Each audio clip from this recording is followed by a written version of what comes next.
I'm remembering not to press that button. You're completely right. Okay, where do I set our flag? Under country. In the channel name. Under country. Make it whatever you want. Yeah, okay. Resurrecting 3 fucking times. What you going with? We're still Bahrainian. Well, it's not even an inside joke. It's a super inside joke.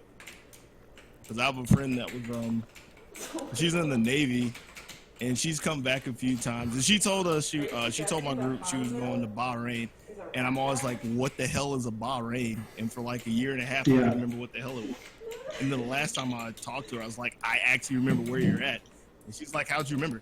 I said, I was doing some Dota casting, and I made the guy I was casting with put our flag as Bahrain, so I wouldn't Tell forget. me about the time that I pulled that on her. That joke is nowhere near as exciting as it sounded coming up front, but it is what it is. Sorry, I got distracted there because someone just left the lobby. Understandable.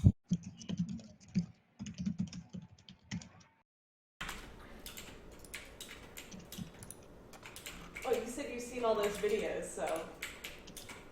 Alright, I gotta fuck up my DB. No, some of them I was sober. Oh.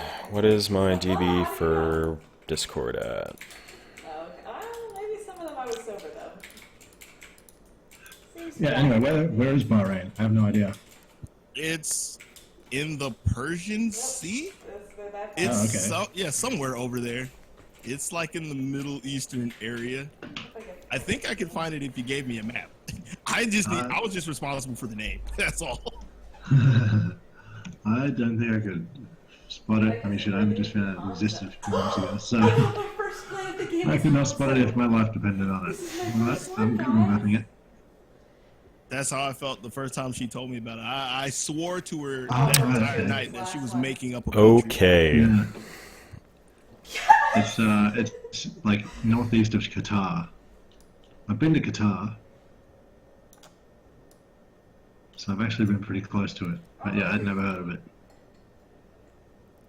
So, guys, what should my ratio of closed threshold to open threshold be? Like, how much should that window be? No idea.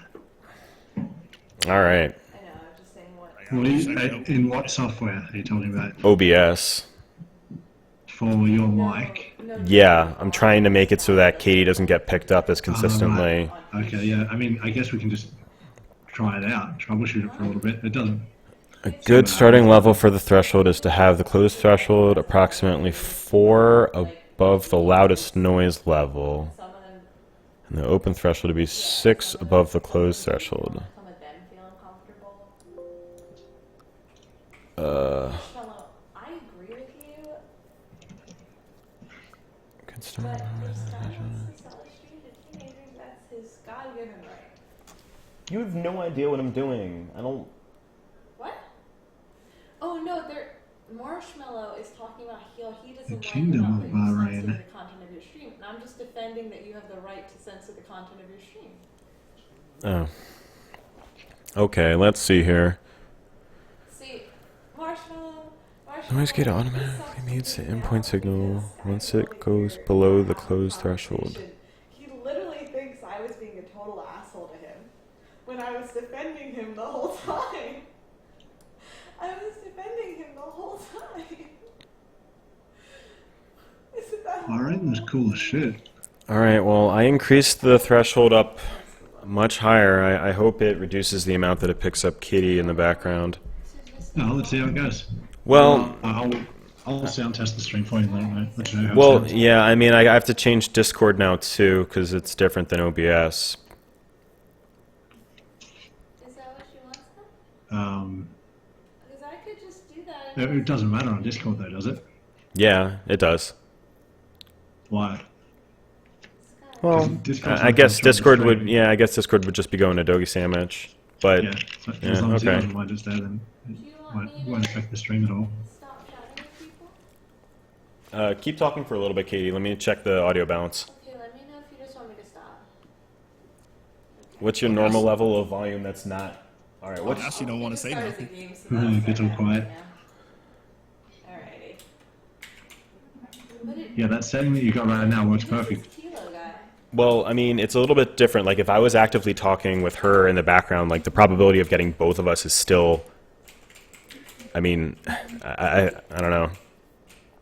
Oh, you sounded sarcastic Yeah, look, for just a minute. run with it how it is. That's fine.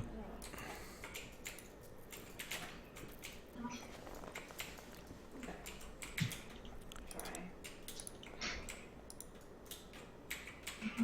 Oh shit. Fucking hurt.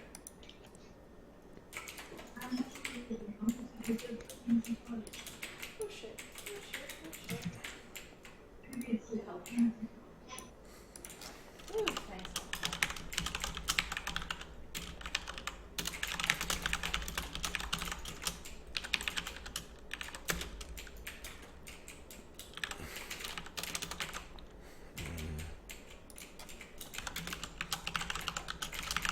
I got it.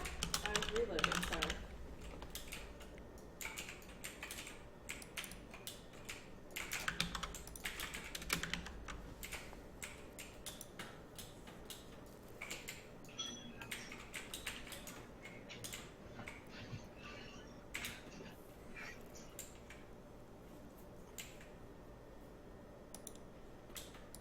Okay. It's showing me that it's live on my end. Oh, bummer. Give me 1 second. Yeah, I'll he be is. ready. He's back live. Seriously.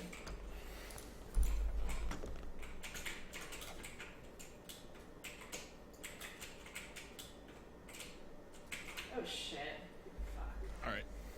That fair fucked me over. My Discord's been acting weird the last few days, and I figured I'd restart it now and see if anything happens.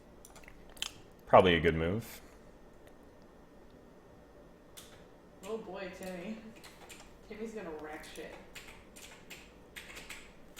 Yeah, you're definitely gonna. Yeah, you got this, Timmy. Timmy, I believe in you. You're gonna wreck shit.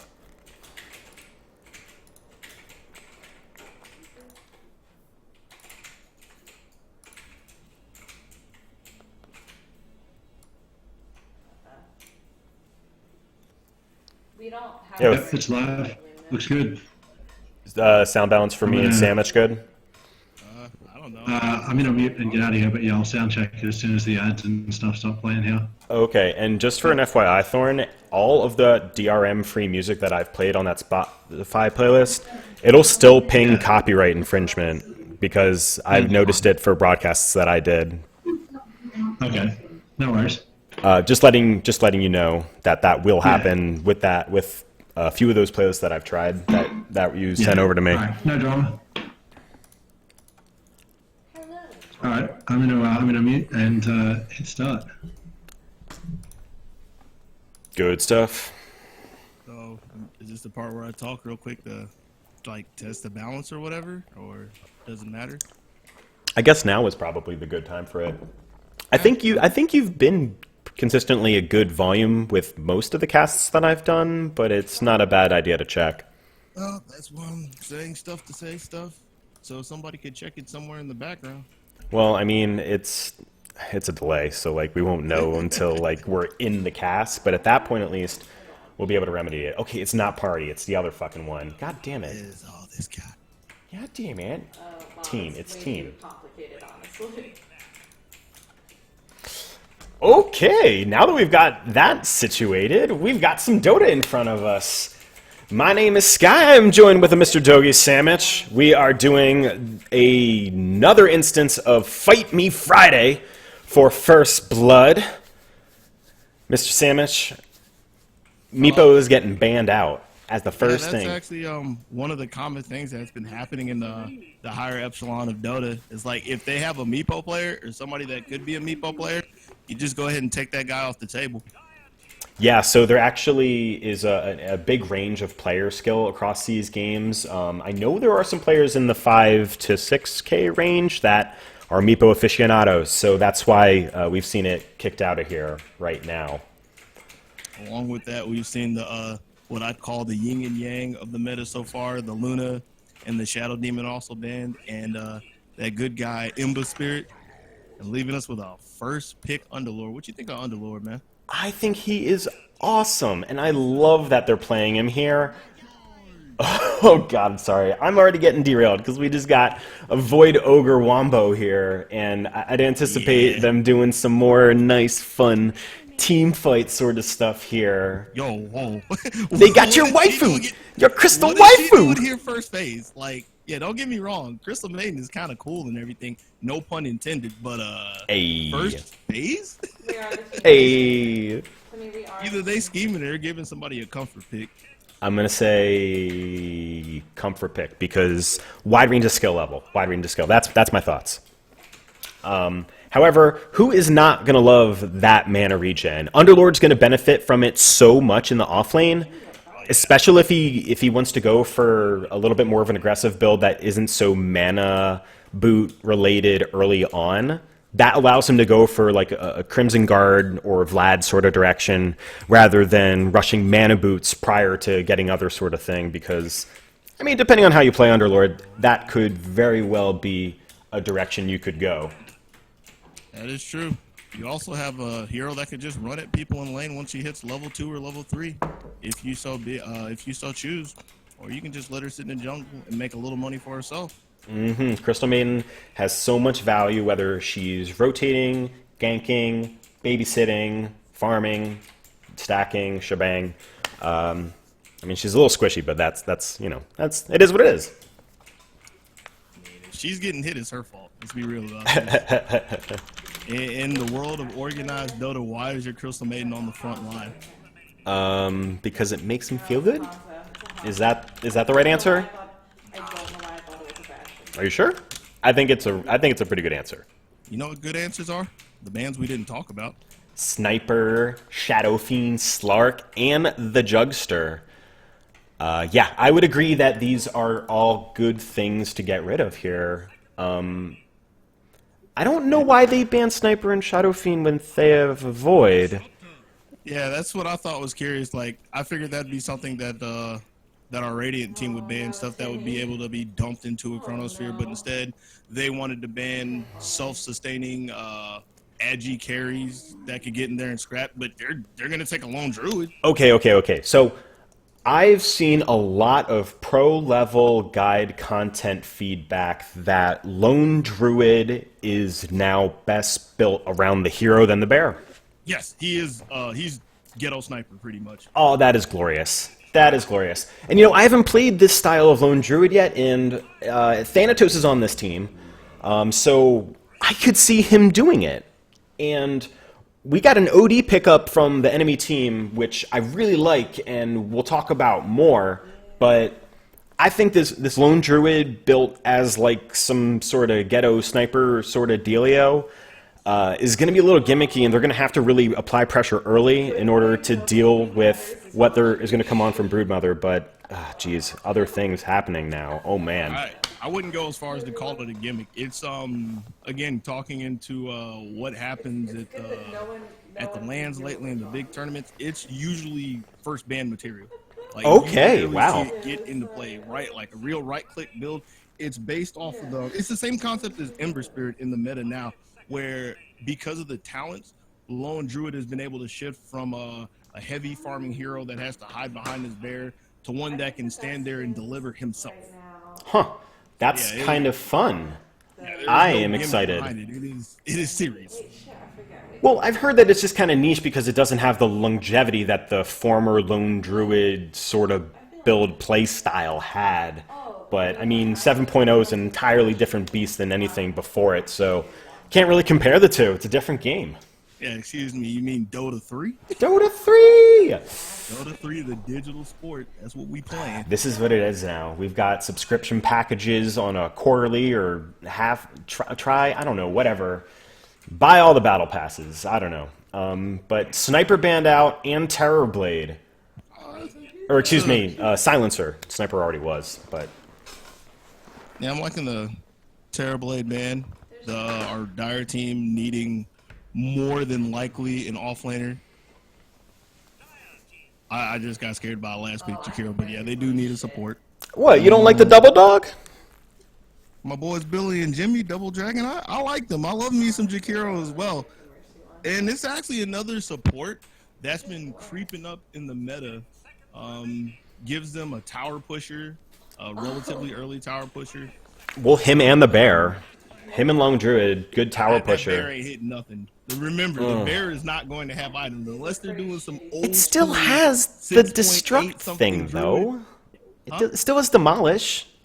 Demolish it with what? He's gonna demolish it with his boots? Yeah.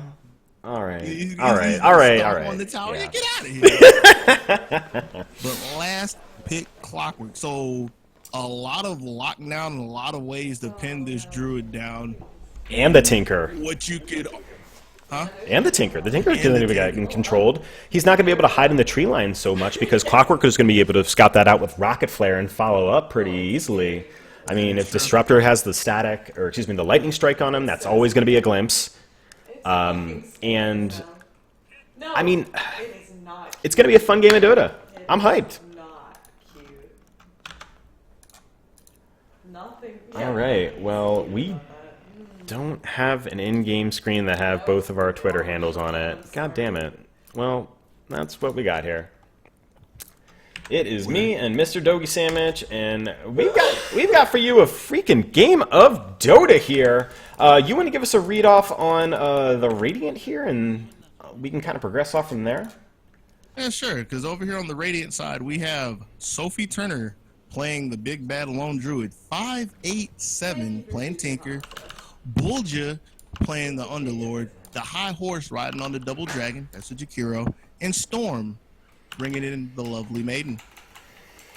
All right, well, from the Dire, we are going to have the Legend 27 back at the base. He's going to be Ogre, and he's actually TPing out right now to catch up with his team.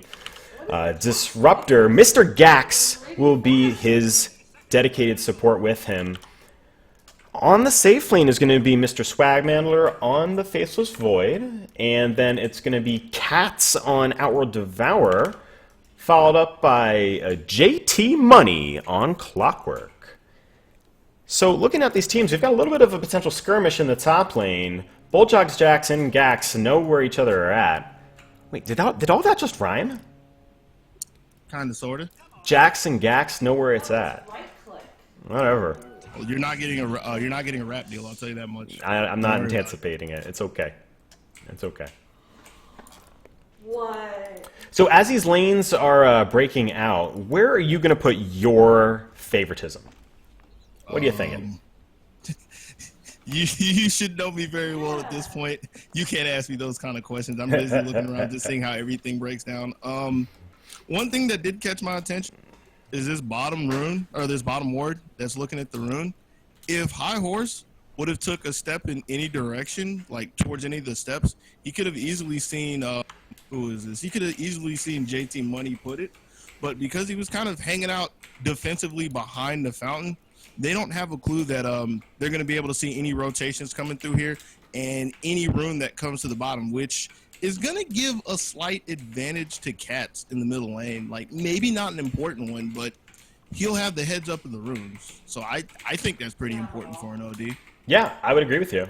And OD against a Tinker can be an okay matchup. I mean, he has Astral that he can use on himself to dodge any sort of projectile from Heat-Seeking Missile, or he could use it to just kind of phase Tinker out of the game if he's being a little bit more aggressive or something like that. But you know, that's just kind of where we're at in terms of the sort of play that we could have there. But top lane, we're going to have a defensive tri-lane going up against a dual lane, and yeah, I was just looking at this myself, and geez, these drones.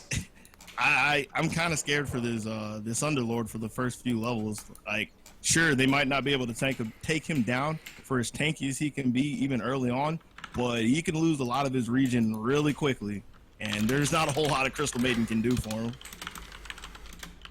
Because, I mean, he's going to be looking at an Ignite slow, probably getting either pulled back by a Glimpse or held by a Kinetic Field, and then getting wailed on by a Void. And even though it might not be so bad since the Void doesn't have items, it's just the fact that he's not going to really be able to fight back too much. So Yeah, I could see that. Turret's on the point, turret's on the point. I have this hunch that he will get some very good value out of this newly found sanctuary. Yeah, I would agree with you on that one. So Gax actually anticipating a rough matchup in mid from damage output. He's got a salve already on way, which kind of came from that bounty rune early on. But Bulljax and Gax, they're having a nice sparring little contest here. And Jax has a good amount of regeneration, so he should be relatively okay, but a lot of pressure being built on upon him. He is going to probably get zoned out and force to salve up pretty early. He is getting pretty low. Yeah, there's no probably to it. The potion's gone, buddy. Oh yeah, goodbye. Goodbye. Crystal Maiden's doing that jungle swag that you were talking about earlier on. I don't think she picked a good camp, though, because screwing around with the Shard and Mud Golems is not going to be as much experience as killing a Dark Troll Summoner, so a little bit of misplay on that part. Always go for the highest level creep that you're going to find, because it'll give you the most experience, so level 6 creep is going to be more value than, I think Mud Golem's, what, 3? Something like that? I couldn't tell you the exact numbers, but I would say that, yeah, I would have took the Dark Troll and stacked it for the Underlord if that was me, but I'm over here talking about the game, not playing it. Sure, yeah. Well, I mean, just kind of looking at it a little bit more simplistically than that. I'm obsessed with her. So Clockwork is going to be fiending up against a Lone Druid. No, a lot big. A lot big. I think he could be okay to pressure the bear at least a little bit, but Lone Druid is going to be 2 units, so as a whole, I think he's going to have the advantage. Well, I think this Clockwork will be more concerned with getting a few levels like he has been, especially since he hasn't been pulled or zoned, and seeing if he can take a run at the Jakiro, because Clockwork is one of the bane in Jakiro's side with the long cast points and the slow turn radius that Jakiro has. So if JT can ever find him just alone in the woods somewhere, maybe trying to get a pull, that could be an easy kill for him. yeah, top lane, Jax is getting zoned out again and again. He has no more tangos or salve, so rolling on 300 HP, he's going to have to go back and pop that Sanctuary if he really gets pressured again. And it's very likely that that'll happen. What? Back to mid lane, Tinker is doing a good amount of pressure against Cats to try and keep him zoned out. He's got 2 nulls now, so we are going to expect an early Veil build, I would think. Although it isn't uncommon for an OD to just stack a couple of those early on to get a little bit of extra right click. So it could be a mixture of the two. Couldn't really tell you, to be honest.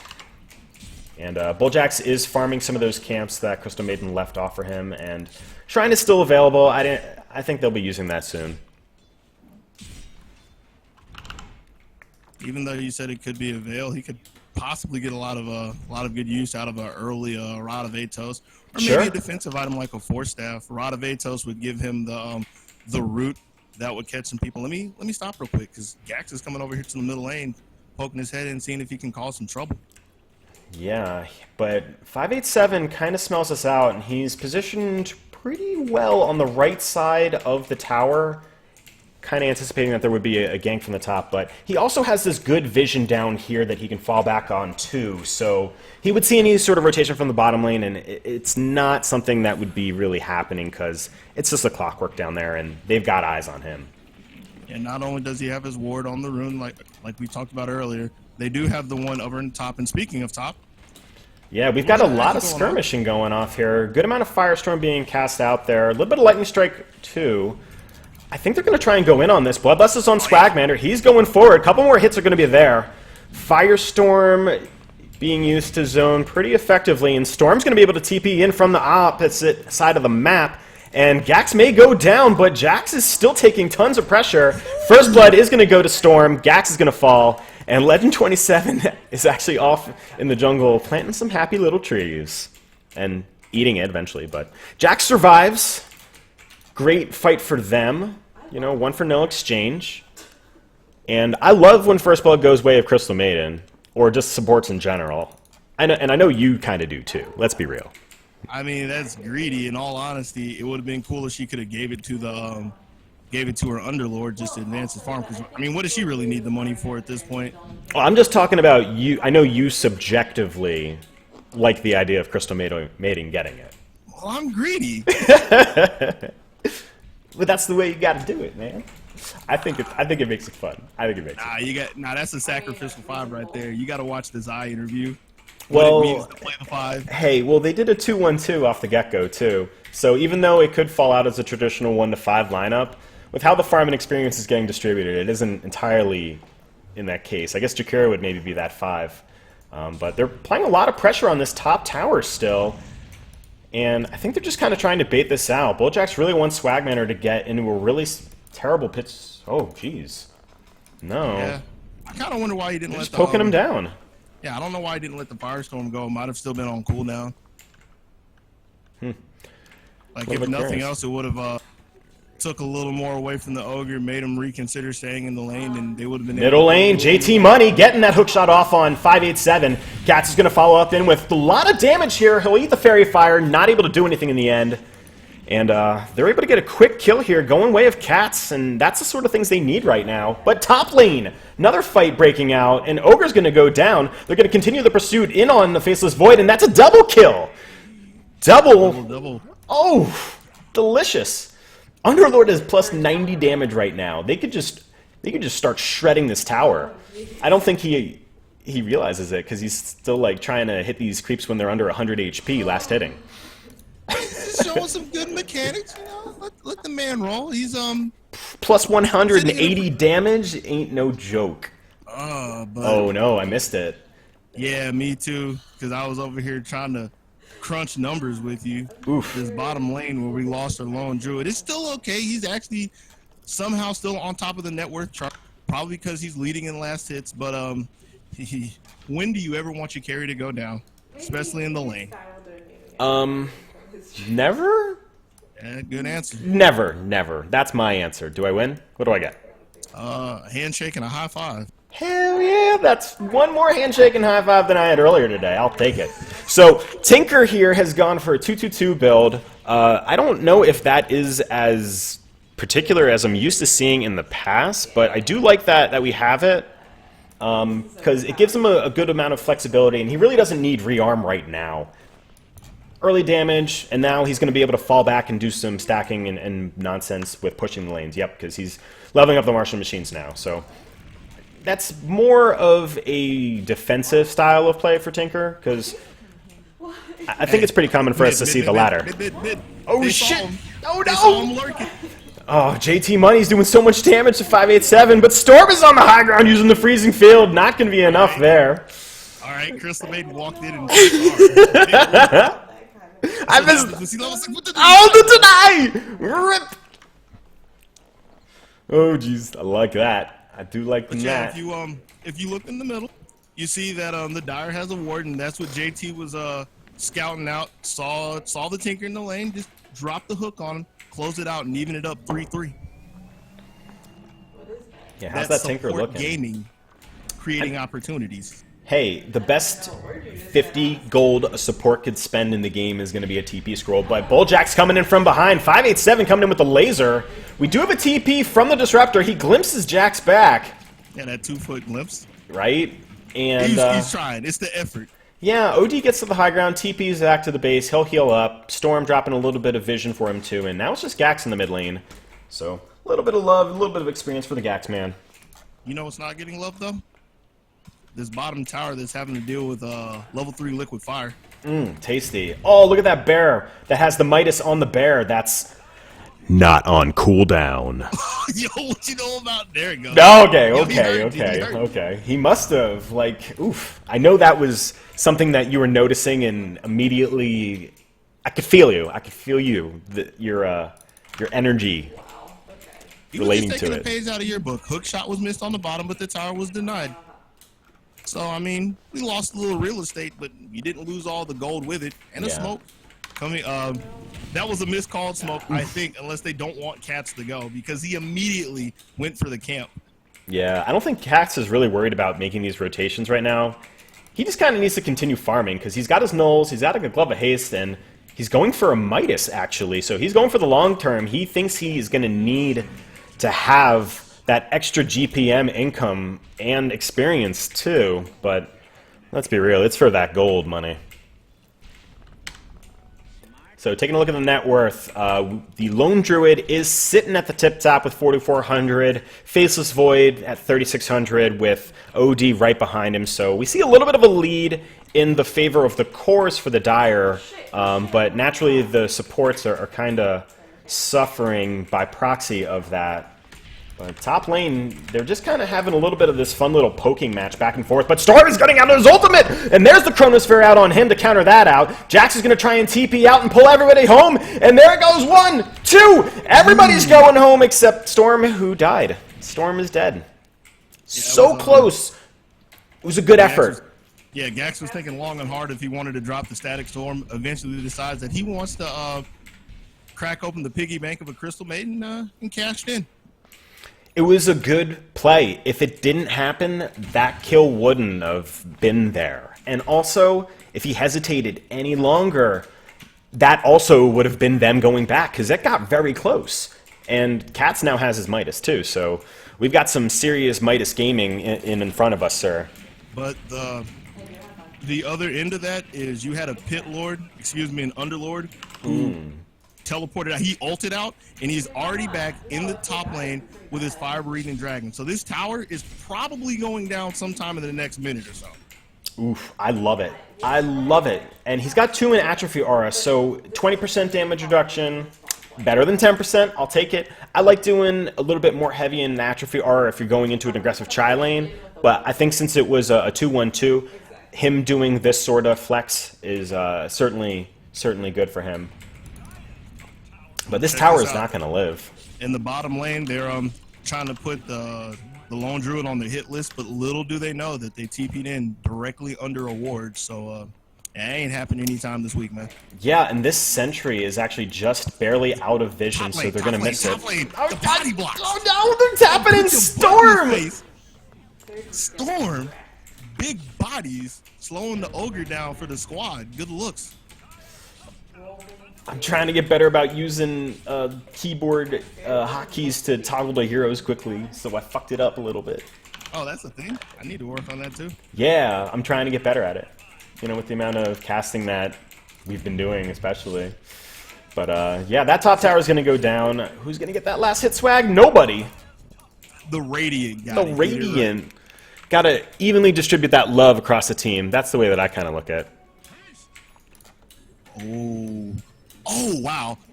JT is actually kind of lucky he missed that hook. Yeah, that would have been Jax right on his face. Yeah, he went looking for 587, had the right idea, scouted him out with the rocket flare, missed with the hook as soon as Bolja was coming in. So yeah, he's actually quite fortunate, although his hook is on cooldown yet again. So Radiant only have a little bit of vision right now in the bottom and in the top lane. Dire looking a little bit better with all this aggressive coverage here. But they don't really know what is going to be happening now since everybody is off map. And it's the Radiant grouped up in mid. They're looking to defend that tower, but most so just kind of buy time for Sophie Turner. And Lone Druid's kind of having a field day over here. Yep. Midas and Helm Dominator. Trying to have a little squad building into the Maelstrom, going for the right-click build that was mentioned in the draft by somebody, not saying who. Call me.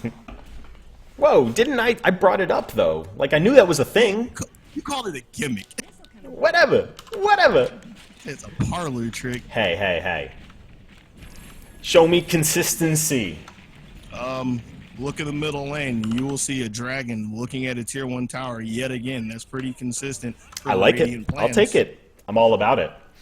JT over here in the bottom lane has his Blade Mail equipped and ready to rock.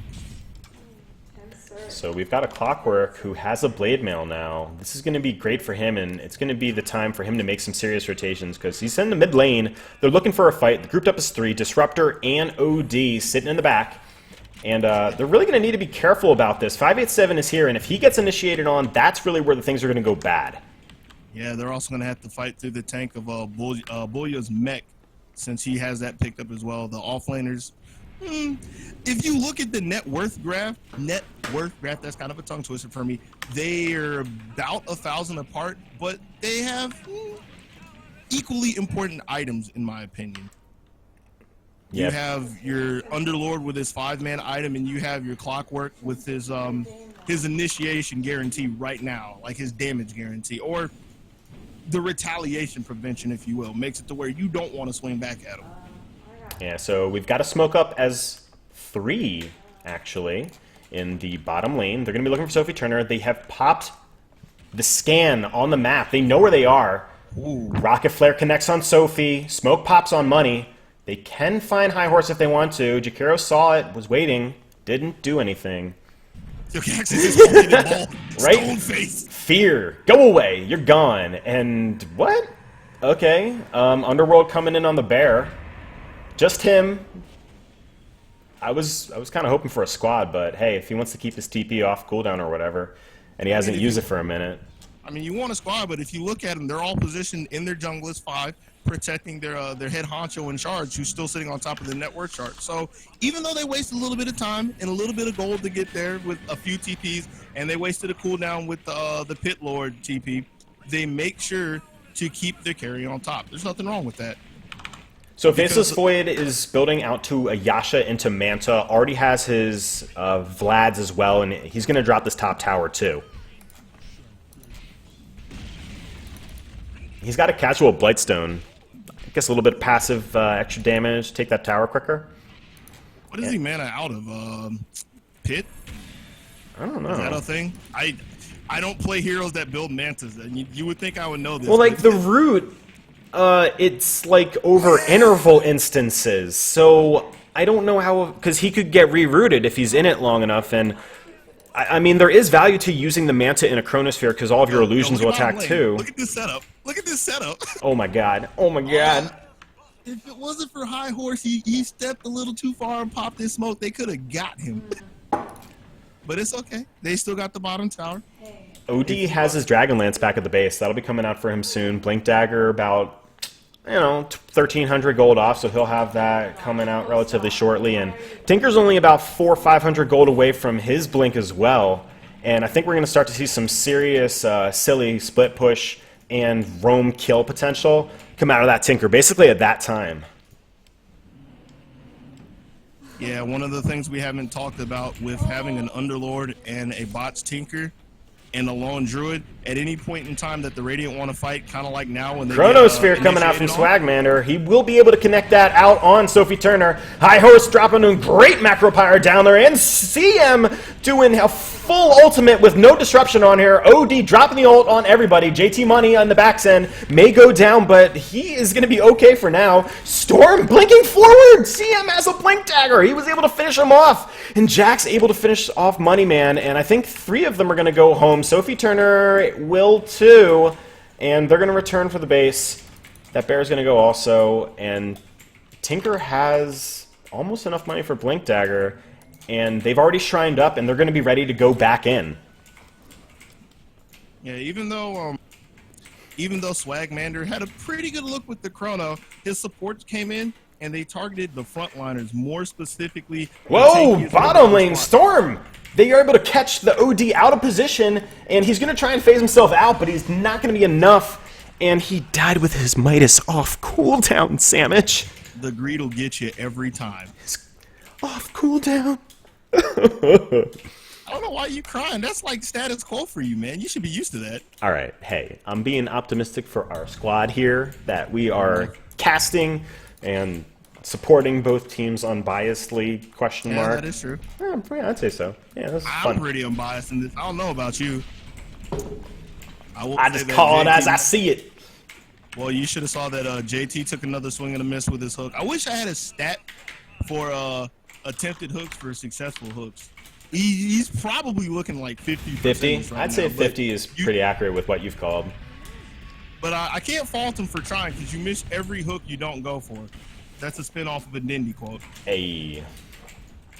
So, Thanatos, Sophie Turner, able to use the Spirit Prayer to pretty good efficacy, take down that mid tower with the assistance of the Demolish, even though he doesn't really have any bonus damage on the bear. He's an okay tank, and hey, Demolish. Yeah, I have to retract the statement I said earlier and give you credit. His bear's putting in work. You got to think about it. back to the OG Warcraft 3 blah blah blah when there were all the various armor types.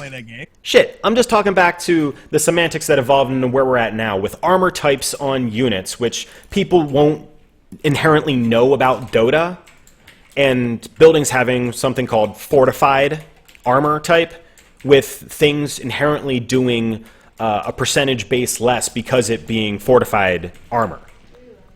So Demolish overrides that, and he does a more consistent, higher damage value compared to like what a hero will do, you know, earlier on in a game. So that's really like where the super big value of that is on the bear, because of those sort of things, and that's why the siege creep does bonus damage against buildings too, because again, that's another one of those things that kind of carried over, where all siege creeps did extra damage against buildings, but at the same time they did less against creeps. You'd also notice that the range creeps do more damage against melee, and the melee creeps do basically the same amount of damage against everything except siege creeps. Okay, well, while you gave us a history lesson from Dota 101, our Dire team has made a slight boo-boo in tactical decisions, in my opinion, by letting their top tier 2 go uncontested. Yeah. And it's a mistake only because that's their shrine tower, and that's something that some people have still yet to really fight for. They need that one especially because that's your Roche defense. Yep. If you don't have that, then that's such a free Roshan for the enemy team, especially they can fall back on their own shrine. And oh, my owner! Just like you alluded to, already dove into the Roche bidders already. Dire smoked up, though. There's the rocket flare. They want Sophie Turner. It will connect on him. That's a hook shot that we can be proud of, but he may go down. Sophie Turner trying to phase out into something better. He does die. And Bulljax, he gets glimpsed back! What a timing! He's gonna go, oh my god, he gets phased out, but he'll go follow up in the end and he'll die. Oh my god, Storm, he blinks out just barely into safety, and Tinker is now here trying to do something to help out. I think he's being a little bit safer here, but just to kind of keep the Disruptor out of the mix, and now he may be able to pressure this Roshan pit or steal it, but I don't think he's being that scary. Like, he's just gonna play it safe, it looks like. I think the supports are doing a good job of making themselves a sacrifice so that the Dire can get back into this off of that that highway robbery. Can we talk about that glimpse again? Yeah. Yo, if you ever want something to deal with that scummy underlord in your games, Disruptor. You got to get that timing, but oh my god, that was glorious. Yeah. Play of the game material. Play of the game. Disruptor. Well, Crystal Maiden has a Glimmer Cape back at the base. That is going to be a nice help for her against the Disruptor ultimate, or if someone gets locked down or controlled by the Clockwork or the Ogre. However, it's not going to do anything if they're stuck in the Chronosphere, because if you're not aware already, Chronosphere goes through space and time, so if you're invisible, you're revealed. Nothing you can do about that. That also kind of makes them good against like Ricky, Bounty, and Nyx, any of those sort of duders. If you're kind of concerned for people not really having that control in the end. Yeah, rounding out other items. I don't think we've talked about the Mjolnir that's over there on our Lone Druid. I mentioned it in the fight right before he died. Oh, okay. Well, but I didn't hear you. I wasn't paying attention to you. I was still thinking about Warcraft 101. I'm sorry. Tinker has his Aether Lens picked up. That'll extend his range and be pretty helpful for him for his Blink Dagger also. Just kind of keep things safe for him. Underlord has the Guardian Greaves now. That's going to be pretty sweet. And he's got a Haste Rune too. Yeah, that's just for funsies. Now, something that I think is kind of important is Jakiro has a Yules, and sure, that's standard on Jakiro, but if his positioning is on point, he can be very key in winning a team fight by simply interrupting a Void Blinken to a Chrono. Absolutely. The Yules is going to be great. It's an extra layer of lockdown, and if he's not caught in the Chronosphere, he can throw down an Ice Wall and a Yules onto someone else if necessary, and maybe save a life. Or doom himself. you know, hey, it can go both ways. I'm so glad you recognize that this is a thing that happens. Speaking of Jakiro, I have to point this out since I don't know where we're going with this cast, just having fun or being educational. The auto casting liquid fire, that's killing some range. Yo, so my Dota crashed. Your Dota crash. My Dota crashed. All right, well, I guess I have to give you that radio cast, and it looks like right here, sitting by their where their shrine used to be, rip top shrine. JT's still fishing out with some rocket flares, but he can't find. More specifically, because they can't see across the river, they have 2 defensive wards on the defensive ward spots.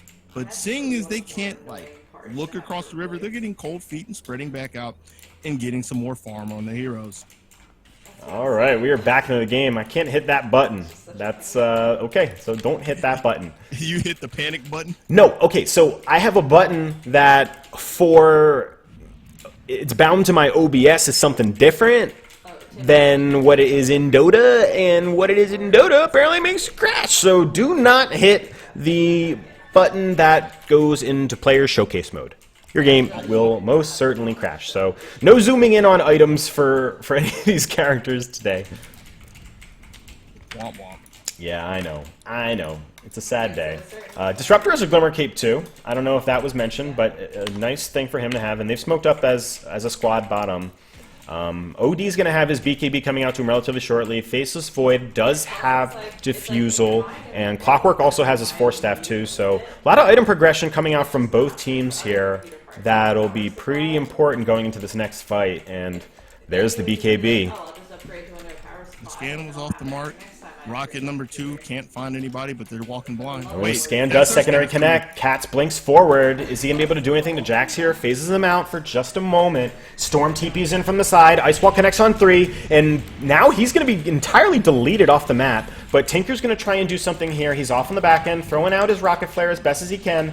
And hopefully he doesn't get followed up on. But he does get hit with the Chrono, the Glimpse, and the Static form. But that's not going to be enough for him. He's going to just... Oh, yep, he's down. There he goes. Faceless Void still has the Aegis. He'll be okay. Cats with a double kill in the end. And that BKB providing so much value in that team fight. He's trying to go for more. Storm will not be there in the end. And, oh man, we had... What a swing.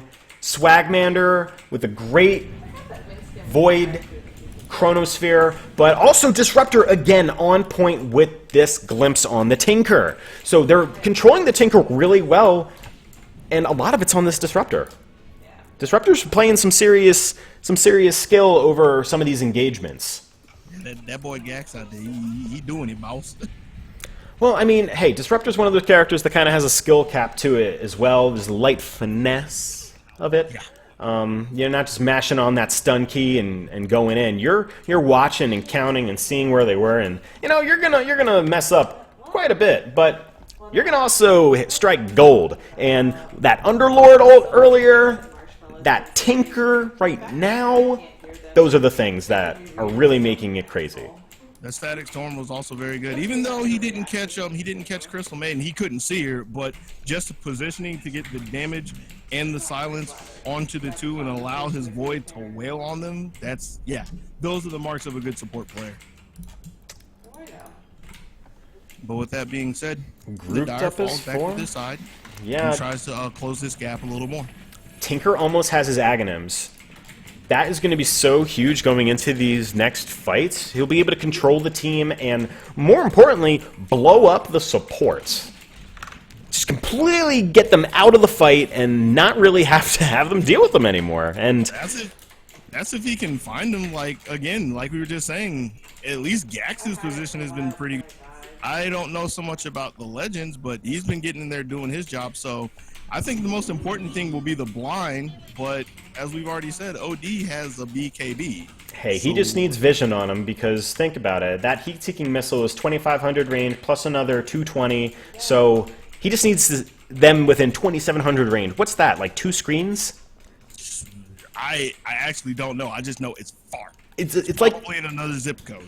I don't know. I'm not going to pretend that I know. That's some stuff we need to look into, my friend. Well, Speaking I mean, of yeah. Oh, Storm. Just walking right by him. How convenient. Okay, Faceless Void purging that off. Are they going to be able to follow up on him here? They may be in a good position to. He turned. He was looking for the Chronosphere. I saw that cast start, but not able to connect. And he's going to go down. Yeah, he was trying to hit the eject button and get out of there with his life, but not so good. And then the smoke from Radiant, which looked all for naught, just barely coming out, a huge success for him. So experience graph has just plummeted in the favor of the Dire, and net worth has now equalized across both teams. So favor is going to be looking always to the Dire, since they're going to have that huge experience bonus comparatively. But a lot of this gold, again, is going to be just on the OD and the Faceless Void. It's not going to be spread out or distributed as well. So that's kind of where the mix of powers is going to be.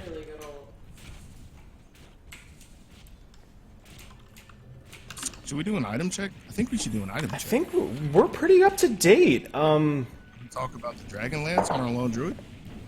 Yeah, that is a recent pickup. He's going to have even more range, and there's this new perk on the talent tree where he gets plus 200 attack range at level 10. That's, you know, that's really kind of a lot of the idea behind this new style of Lone Druid, amongst other things. So that plus 200 attack range on top of the Dragonlance, he's hitting at 890. Basically sniper. 890 is some serious range. Imagine if you could throw bullets. That's what he's doing. He's throwing axes. He's throwing bullets. Those are axes. Look at them. Throwing bullets. That is an axe. All right, whatever. But the other thing I wanted to mention, or at least get you to mention, was, have we talked about the Diffusal Blade on Void? Yes, I did mention it, but we didn't really expand on it. It hasn't been used charge-wise. No. That's okay. I say so many What is he gonna things. diffuse? Except for maybe like a random like rune or something that he just picked up. Like, he can't diffuse anything on himself, so like, yeah, what's he gonna diffuse? Can't self-diffuse. There's nothing really that he can purge off of the enemy. Can he purge off Rabid? Yes, he can purge off Rabid. Okay. So Oops. he can purge off Rabid, and he can slow people. You can also purge people out of Yules. That is true. So I guess that's what we got. That's what we got. See, this is where I get to play the card where I never have to buy that item. I don't know what you do with it. I know what it does to me. I think the biggest thing about it was really the self-purge. Like, that was so strong. I don't think the mana burn is as valuable as, like, the secondary effect. And, whoa, Katz is looking for 587. He'll be able to get out, though. Very sneaky. I will say losing the self-purge on the Diffusal Blade is one of the reasons why we don't see what used to be really common in a really popular support pick in Riki anymore. It's the truth.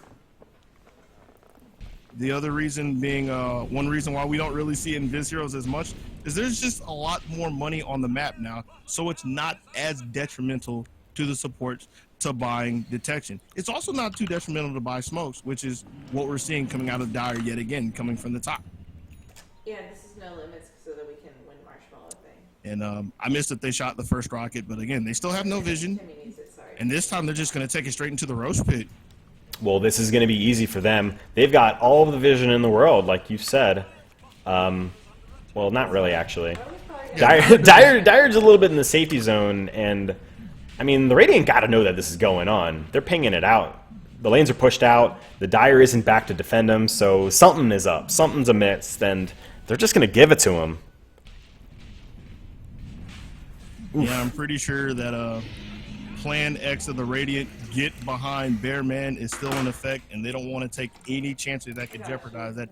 Although Sophie Turner is also close to losing the net worth lead to Katz. Katz has a scythe. Ooh. Dragonlance actually back in the stash for this brief time period where the Aegis is up and running, because you got to remember, if you use a Midas and then you throw it in your backpack, that it cools down at a slower rate. So you Have really speed. don't want to have it there if possible, so he's going to want to try to put it back in his inventory whenever it's convenient.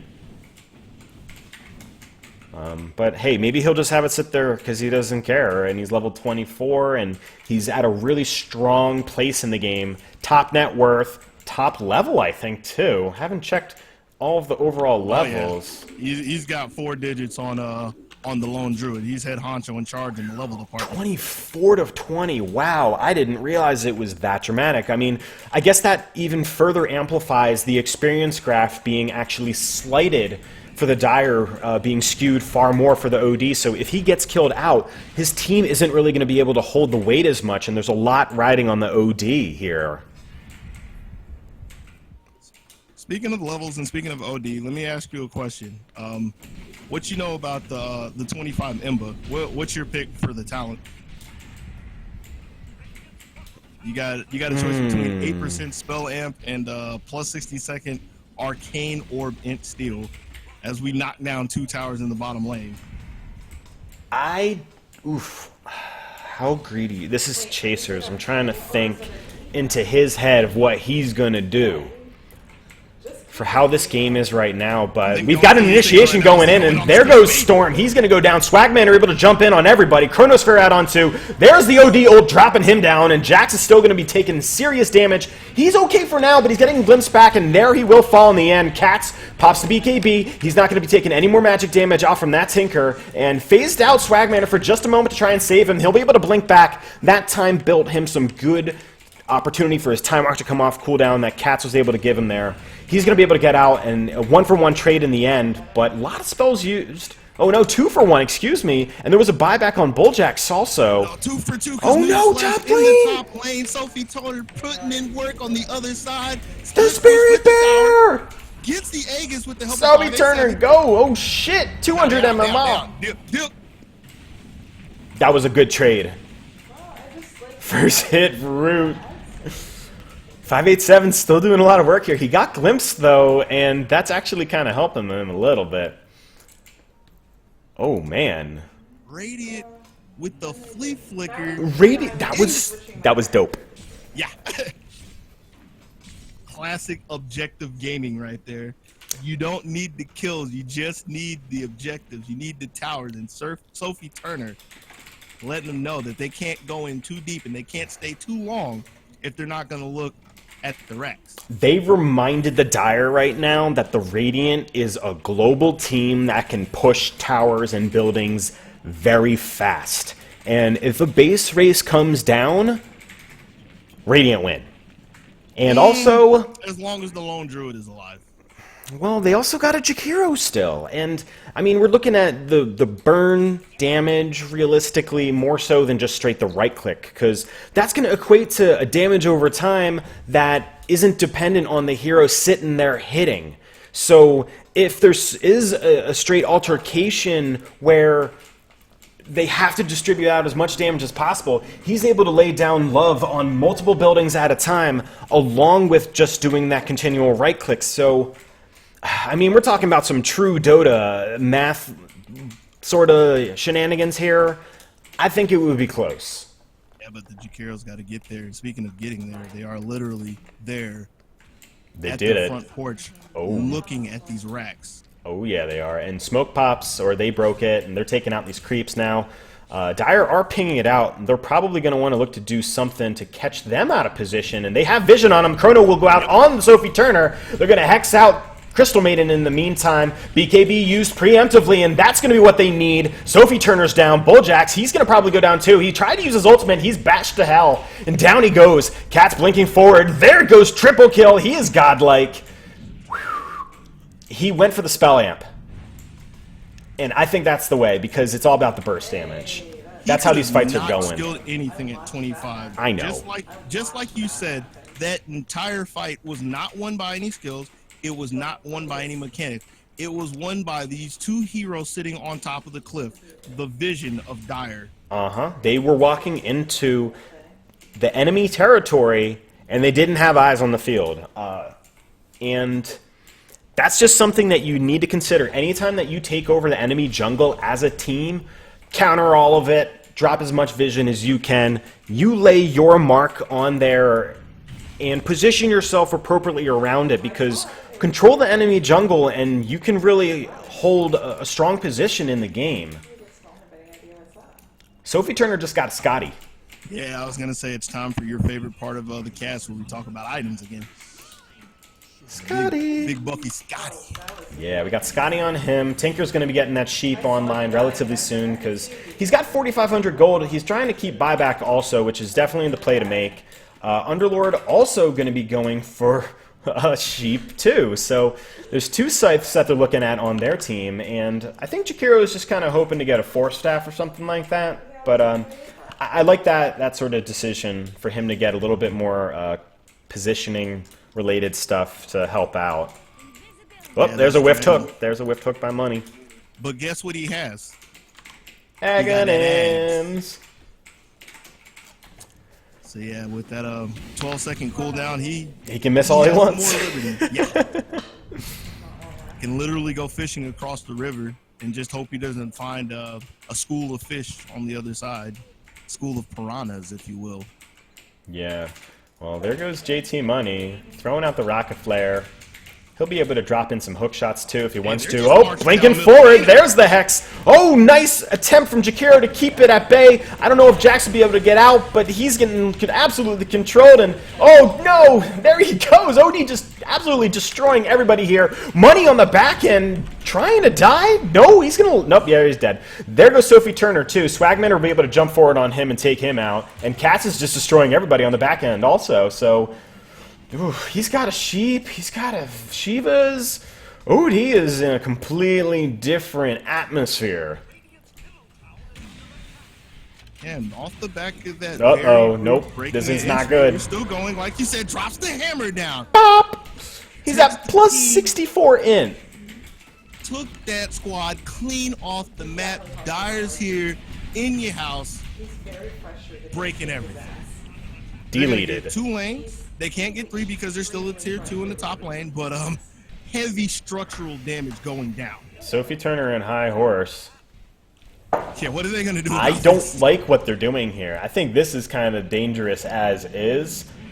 The bear taunt was good to kind of keep the pressure off for a little bit. It's not going to be enough to really do anything here, but Legend 27 taking a lot of hits here. Swagmanor jumping forward, gets the first hit bash off on Sophie Turner. High Horse going to turn that with a Yules. Is he going to be able to jump out of here? He uses the Manta to purge off the root, and he's backing away, getting Glimmered up to kind of diminish some of that damage. But BKB blinking forward, trying to take him out immediately, and oh yes, OD does get him. Great Ice Wall out on 2. There's the gem. Tinker buyback needed to happen. Sophie Turner getting a double kill now. Oh wait, Tinker, he's going forward. Jakiro's teeping out there also. 587, he's getting locked down for just a moment. Katz, is he going to be able to take him out? Yes, he will! That was a buyback, dieback. And Katz only has 100 HP, but it won't matter. He's going to go in here, and he's going to take a couple free hits out on High Horse, and he's going to eat him. Delicious. And there's Sophie Turner able to clean him up in the end. That's great for him. And down he goes too. Buyback immediately on OD, and he's going to be there to save the top lane? Question mark? I don't know. That's a lot of creeps doing a lot of damage, and I think he will save it for the interim. Unless that Siege Camp... Nope, doesn't get it. That's swing and a miss. But they do save one of the racks from the bottom. They save the melee racks. That'll regenerate up. Dyer only gets the ranged in the end. So they didn't do a terrible job at mitigating losses. Only the range. Let's just forget about. I'm tier forgetting about 3. middle and Yeah, the tower. and the mid. I'm forgetting They about. only no. got ready to get out of here. I'm talking about those as 2 separate fights at this point. That was a war. Those are 2 separate intervals of time in. That was one big war that went on the Radiant front porch, and it didn't really end well for him. All right. Especially if you hit F7 or whatever your net worth button F6. is. It's F6. Yeah, it's in the basement right now. Yeah, we are looking 13. Oh, no, it just went up again. Okay. So it's stabilized now. But yeah, all right. So a little bit up. So around 7-8K sort of net worth difference. So a little bit of a save on the Radiant from those efforts as a whole. Definitely don't want to hit that button again. But item-wise, I think we're going to be looking at this Faceless Void. He just got the AC. And I think that's really it. Ogre has Ags. That's another one, too. Yo, that boy, that twin stuns me. Twin stuns. You can stun 2 people at once, or you can stun 1 person twice. Yeah, and extra control, extra lockdown, both good things to have. And oh, there's the hook shot from JT Money, able to keep him out of this fight for just a minute. Storm glimmers up. He's going to go down. There's the ult, killing him immediately with that double kill. 587, probably going to go down here. But he gets phased out for another second, and he's going to go. Sophie Turner dominating streak now. Is he going to be able to stay alive off this? No, Swagmander able to pick him off in the end. The Chronosphere will connect. He's going to go down. Cats with the Ultra Kill. That is a 5-man wipe. He's at a dominating streak. They're pinging. They're going to go for blood. They're going to force out 3 buybacks here.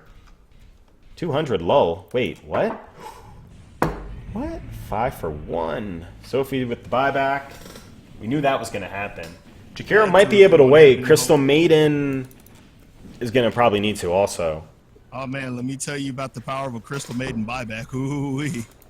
Super spooky, man. But yeah, it's gonna take more than everything you see for the Radiant to hold this line. I think they should just pack it up at this point. It's not looking good. Got 5 big burly dudes coming down the top lane. One of them has a second chance at life. And here we go. Uh-oh, there's the blink forward from Cats, and down goes the Jakiro again. He used the BKB for safety's sake, and Sophie Turner's going to go down too. Gax glimpsing a dead body. Isn't that kind of BM? Kind of. I'm pretty sure Cats just 3-pieced both of them before he decided to fall back and go in on this tower.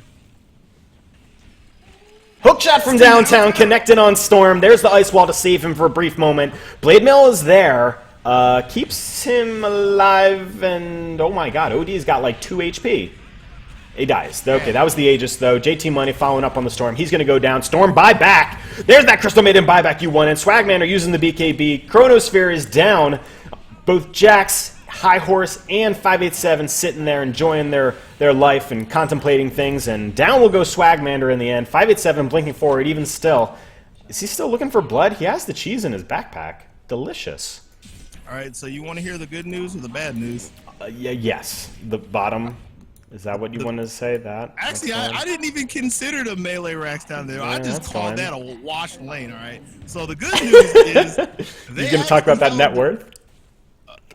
No, because Okay. that's in the trash can. We don't need to go there either. The good news is that the Radiant actually held on to the top tier 3 and held on to the top rack. So they still have a glimmer of hope. The bad news is buybacks. Don't hit that button. Do I want to? Oh, no, Not I if you didn't wanna want to. believe. I didn't want to. I guess I can't believe. Well, that's unfortunate. Well, okay, so Bulljax does have a scythe. That's new, isn't it? I'm pretty sure that is new. But it doesn't matter. On the other side, they're smoked up. One's going this way. Oh, one's going this way. And It's like 2 ships passing in the night. Pick whatever cast you like. They've all said that line somewhere. And the smoke breaks right here on Horse and Gax. 2 different fights coming out at the same time. High Horse trying to lock out Legend. Gats is going to be able to take out that Jakiro. Storm blinking up to the high ground, using the Glimmer Cape on himself. Wants to use his ultimate. Not really going to be able to because it's already broken. Wow, okay, huh. OD is just going to be able to really clean up everybody here. He's going to be able to get the sheep off on Cats, though. Are they going to follow up here and kill the Cats? Cat! No! That's a 7-kill streak. He bought back before this, too. He's down for 120. This is a window for the Radiant to take it all the way. This is not good. This could be the 3-2-2. The mid lane is getting pushed in. There's a little bit of pressure there. Faces Void all the way back in No Man's Land farming it out, and this is where 587's been able to take it downtown. That's 4 man down. Jakiro is the only one on the Radiant that are still there, suffering in the depths of limbo of death. And I want Jax to just TP top with his whole squad and just push that death throw down. They gotta realize that OD doesn't have buyback. I mean, they're trying to get there as fast as physically possible, but based off of what you said, they need to wait for the tower pushing dragon. Uh-oh, top lane, Swagmander. He's going to be able to use the Manta to just kind of purge that off. There goes the Chronosphere. They're just trying to keep them locked down, buy them some time for the Mr. OD, but here comes Mr. Underlord. He comes in by himself, healing up 587. That'll be able to buy him some great time. Blade Mail on money, not going to really do anything there. Oh no, Storm, you're getting stunned out. It's no bueno, but he's alive for the moment. Swagmander blinking back. He is going to be dead too. 587 going solo, Sohan able to take him out. Lightning strike on Tinker though. He's going to die. 1, 2, is he going to have enough regeneration? Down he goes. Oh, but down goes another. Tinker buys back. And now OD has the buyback back. So does the Faceless Void. They double buyback. Triple buyback. And now they lost their chance. They lost their opportunity. That was their big window. Now they got to wait for another pickoff. But they forced all the buybacks, and that's going to be huge for them. Yeah, all the chips on the table. It's almost any man's game at this point. Does buybacks result in net worth change? The weasels are so Dude, why are you asking me? You're the I professional don't caster know. here. You should I've know this. never really thought about that. I'm I guess pretty that would sure be a they- gross worth versus net worth? Question I'm mark? pretty sure they do, but I couldn't give 100%. That's something I'll have to look into somewhere later on down the road. I don't have an answer.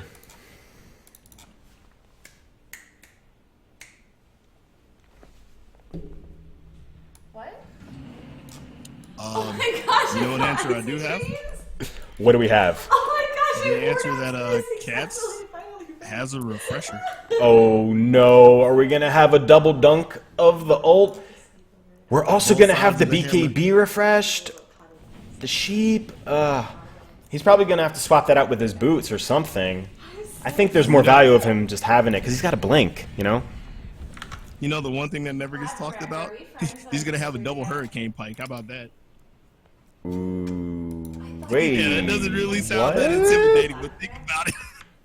Wait a Those four second. support- But there's a cast range of him using Hurricane Pike on him. He won't be close enough to cast it again while he's, like, all the way off from Timbuktu. Unless he's able to use the Hurricane Pike a few times on him and then, like, blink away to just be off in anonymous land.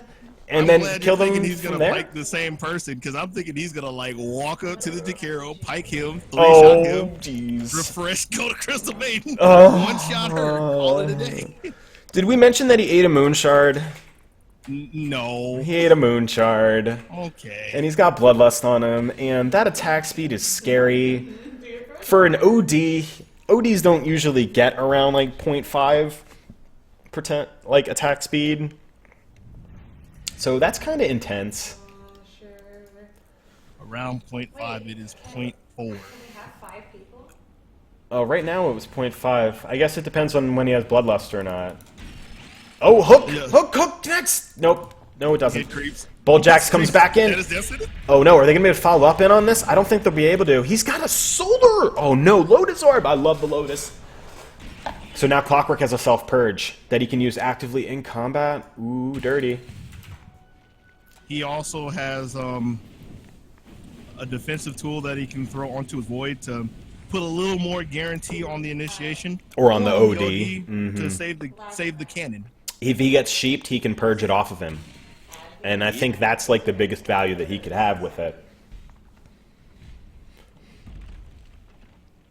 Do you think this OD is just going to wait to use the refresher between fights? I don't think he can realistically actively use it just with the time swap. Because he'd swap it on the boots, right? Timmy, where are you? Boots are for cowards. He doesn't need boots. That's what I would think. Yeah, he'd swap it on the boots after he blinks in and commits into the fight.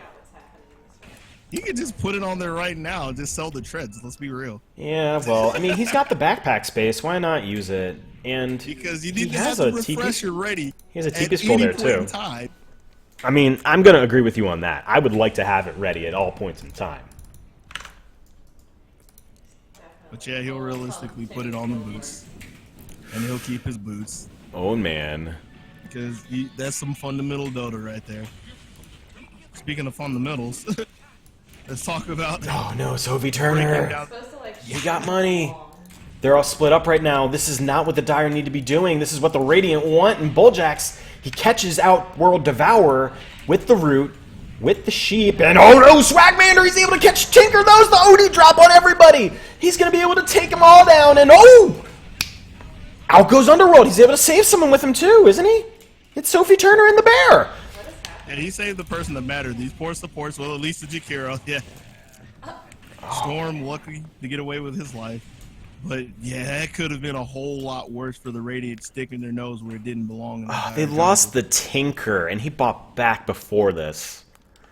They've got a minute and a half window where they're going to be able to go in and not really worry about any ridiculous high ground defense, because that's what Tinker really is able to do here with delaying the type of push that the Dire have. Did we put the level up? But I don't think they're pushing. Coach. No, they're not. They're getting creeps in the jungle. They're waiting for Roche. Okay, all right. Well, there's the Rocket Flare. They'll be able to do something. It's another cheese. Tinker still... No, Tinker used the other cheese, I guess. I missed it. I think Void's getting this Aegis, or he's getting the cheese. I think he's getting the Aegis. He's got an Orchid back in the base, and he's going to have a Bloodthorn soon. Void's going to have a Bloodthorn. Ooh, baby. Ooh, baby.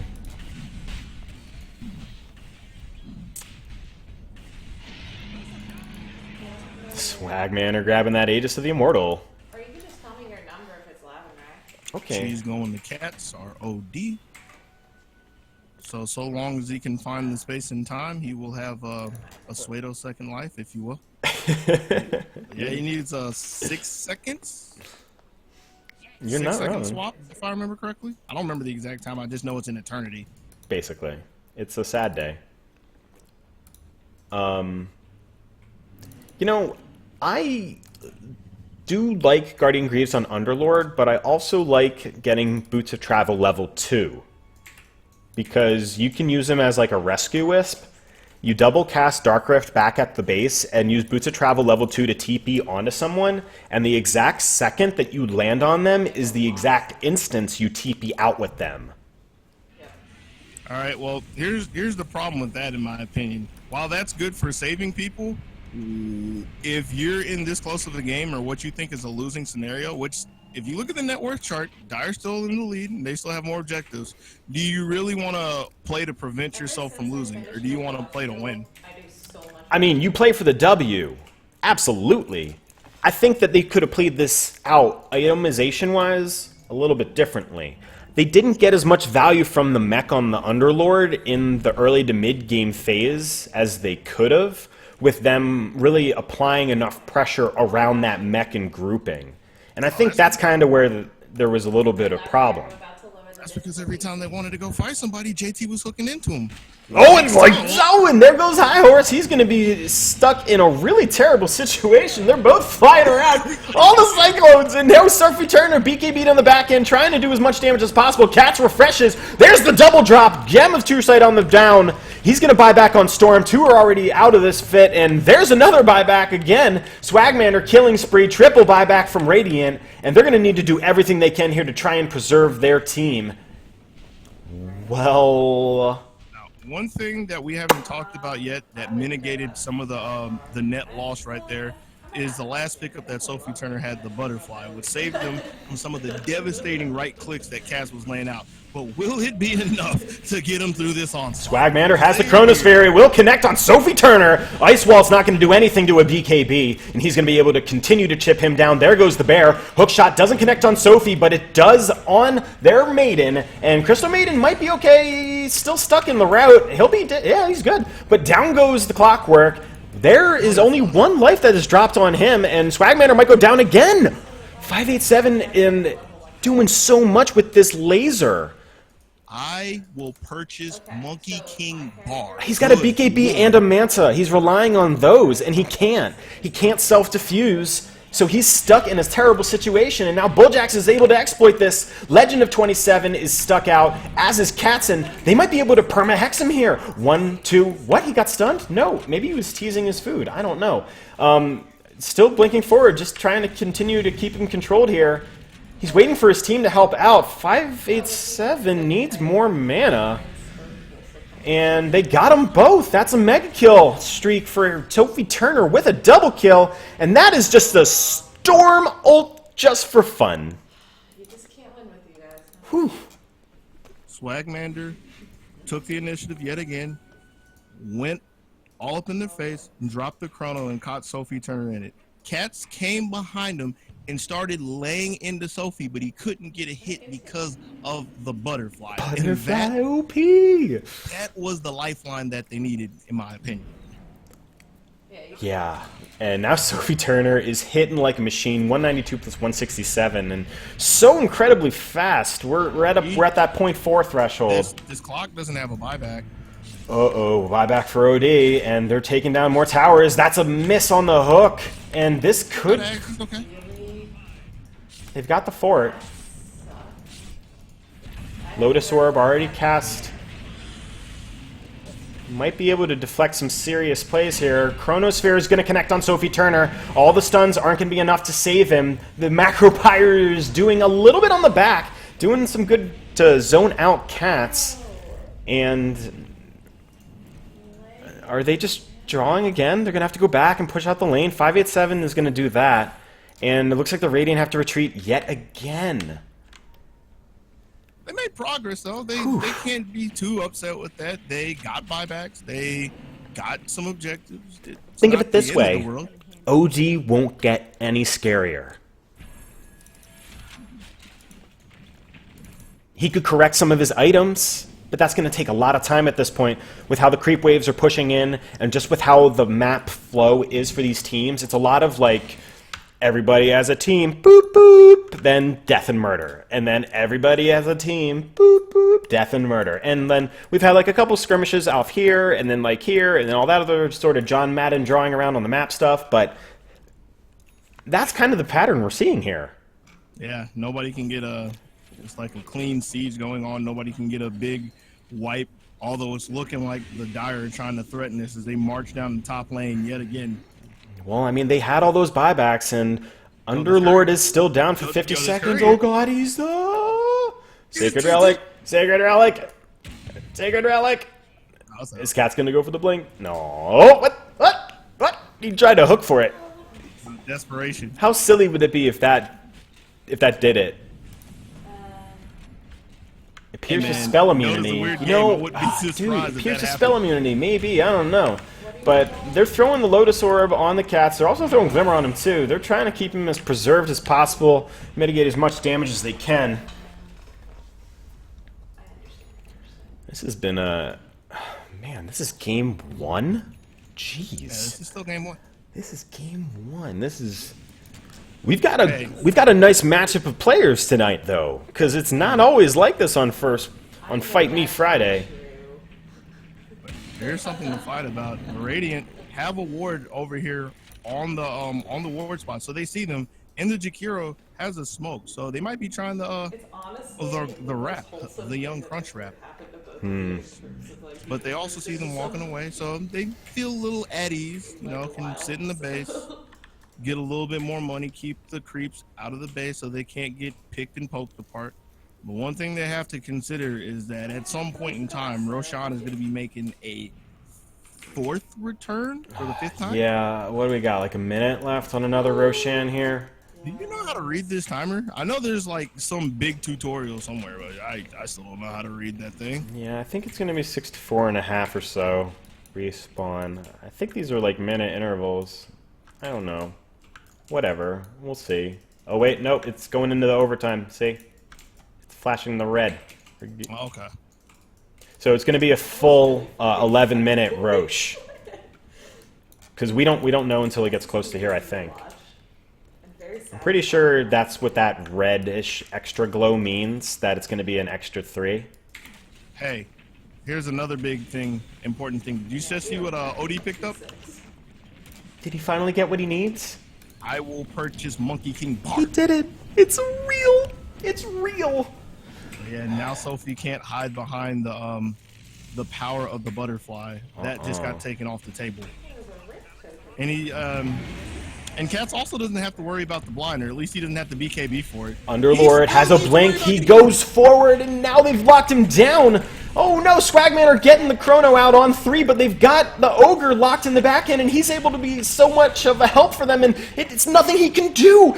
Gax is going to go down too. That's a 4-man wipe. 587 doing so much work, keeping everybody sheeped and lasered, and everybody's missing. And there's some unfortunateness about it. And I think Jax and Storm are going to be able to continue the pursuit here and probably clean out Money Man. There he goes. I think, yeah, that's the deadest clockwork ever. Oh man, oh man.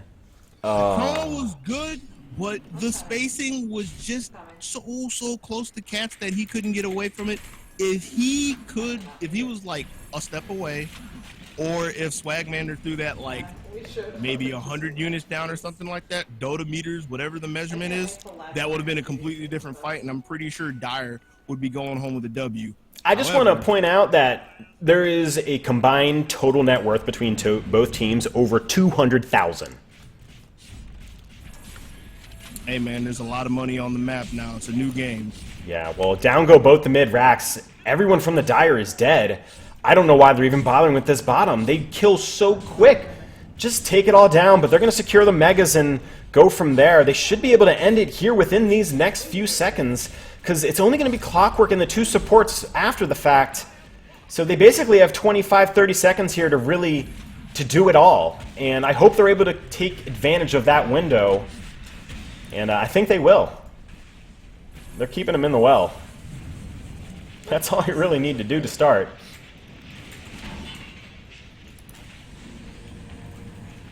What is Underlord doing? He went back to the base with the whole team. Only doing like half a billion damage. Okay. So instead of ending the game, they got Mega Creeps and backed. And they lost the Crystal Maiden. Whoa, okay. They got Mega Creeps in the back. Are you really worried about a Crystal Maiden 66 minutes into the game? What's wrong with you? No, but they could have ended the game, and they decided to just get Megas and back instead. That's all I'm saying. We're trying to have fun over here on Friday. We ain't trying to end the party. Oh boy. This is some clown level stuff. I mean, the only thing that matters in terms of what we look at in the top left corner is buyback status, really. Okay, well, there's a Crystal Maiden buyback. I mean, everyone on the Radiant has buyback. Had. Well, 3 of... Oh, wait, no, Bulljax doesn't have it anymore. He had it. Yeah, he's like one gold short. He's like floating around 1 gold. Oh, no. All right, Swagman are getting the Chronosphere off on just... Oh, it is 2. 587's caught in it also. But Sophie Turner's doing so much right-click damage that the OD can't even stand in it. And 587 blinking back. He's safe. Ogre's dead. Money's on the retreat. Bulljack's going forward. He might be able to do something here. Disruptors! Yep, there he goes. And, yeah, well, it's a Clockwork that's on the retreat. Swagmander bought back. He's just trying to defend the base at this point. And, yeah, that's 587 going forward on the bear, and there's a GG well played coming out of Cats. 68 minutes into the game, and we finally have our victor, the Radiant side, holding on, holding strong, and taking game 1. 44-44, 68-minute game. Absolutely immense play out of both teams. And that was certainly a joy to cast. Thank you, Mr. Dogie Sandwich, for being here with me.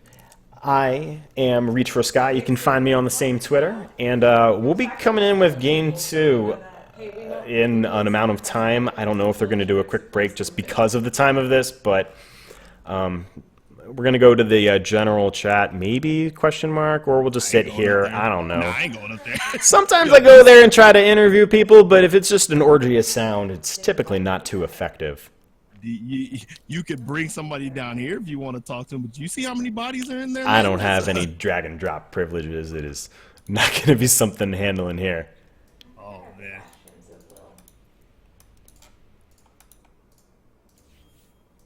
Two-handed swords? Okay, I don't think I dropped many of those, but keep an eye out.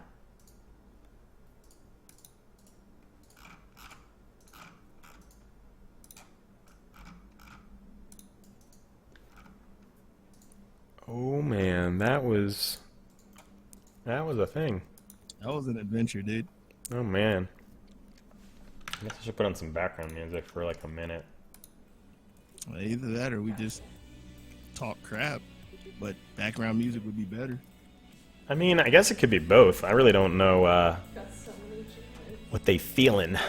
They feeling? They feeling. Oh, what they feeling? Yeah, they feeling like that. Hmm.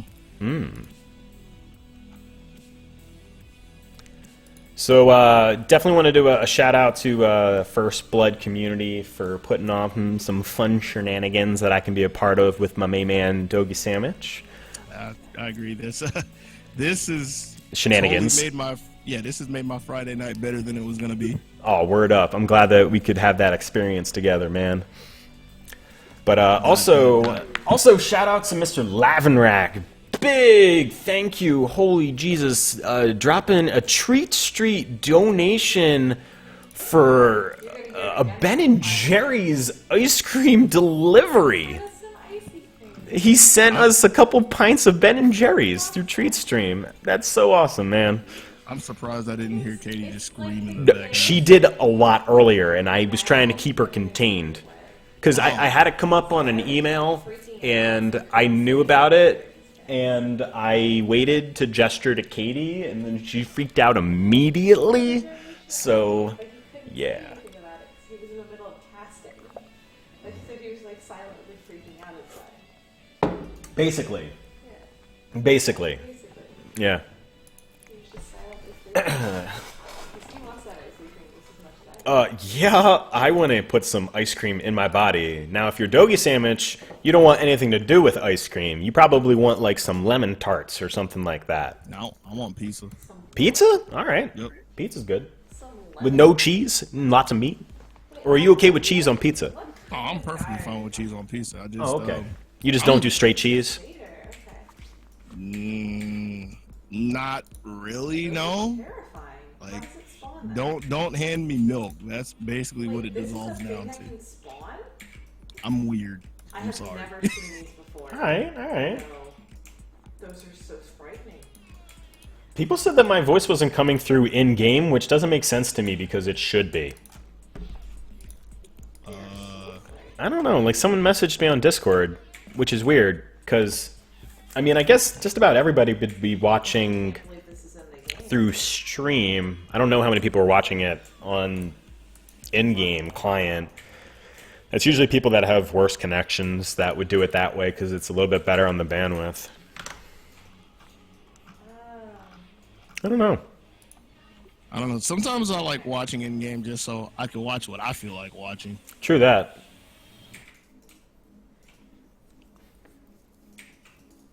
My camera work got much better after like the 15-ish minute mark further. I think the lobby's up. Word? Yeah. Huh? What do you know? Password is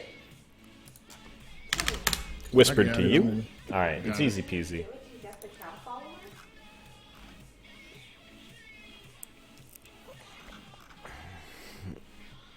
But that's All right, I'm gonna go into that general chat for a second and see if it hurts my ears, and maybe be back immediately. Good luck and Godspeed. And then just swap the teams. Okay. Yep.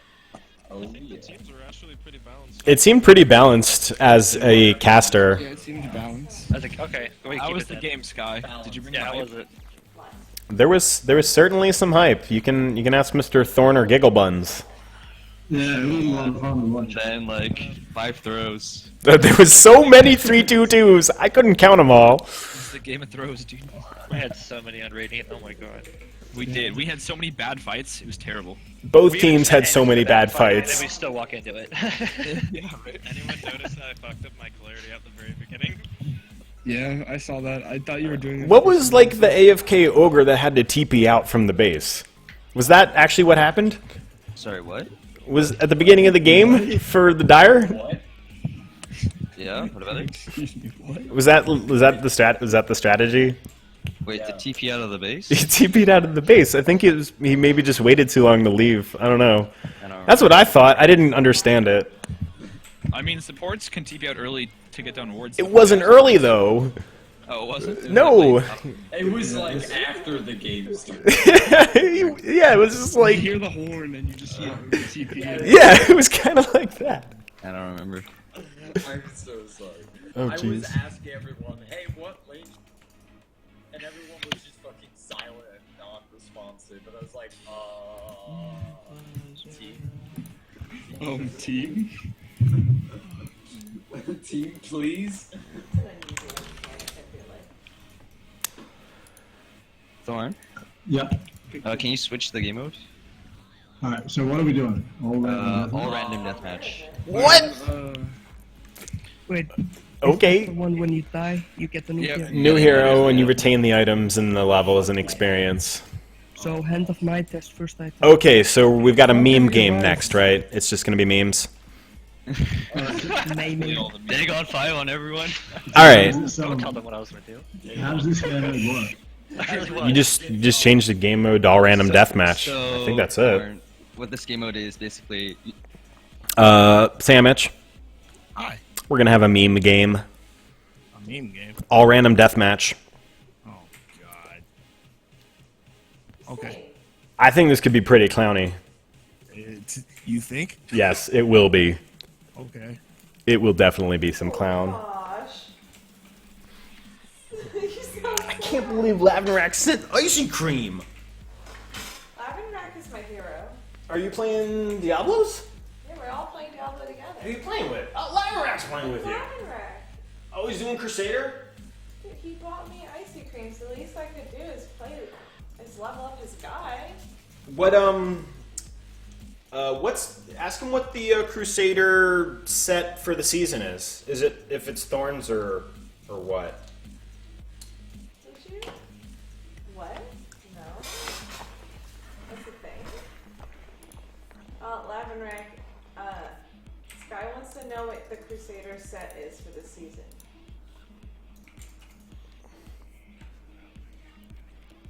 This music's weird. I can get into it though.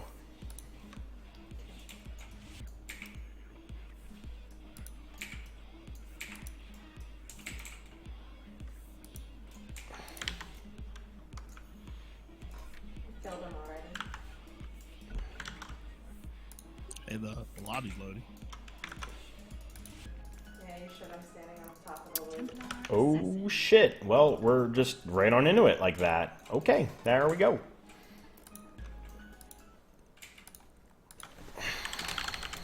Lavenrack is spawning right there.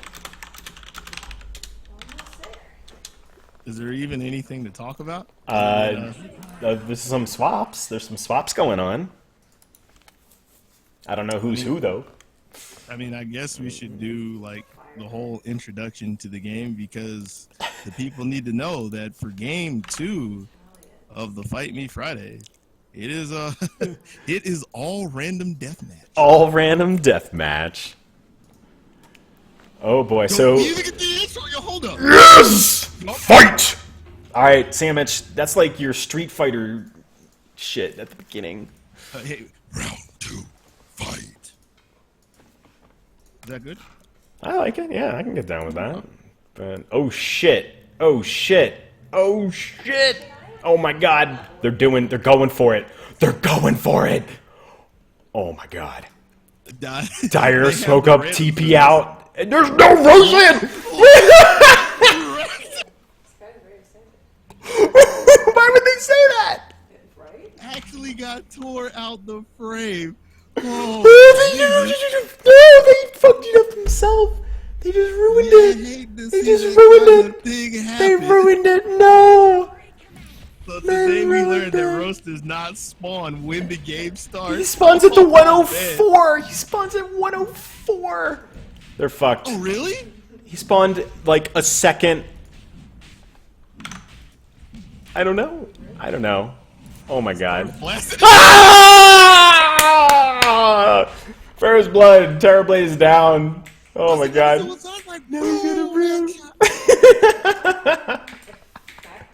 Oh god.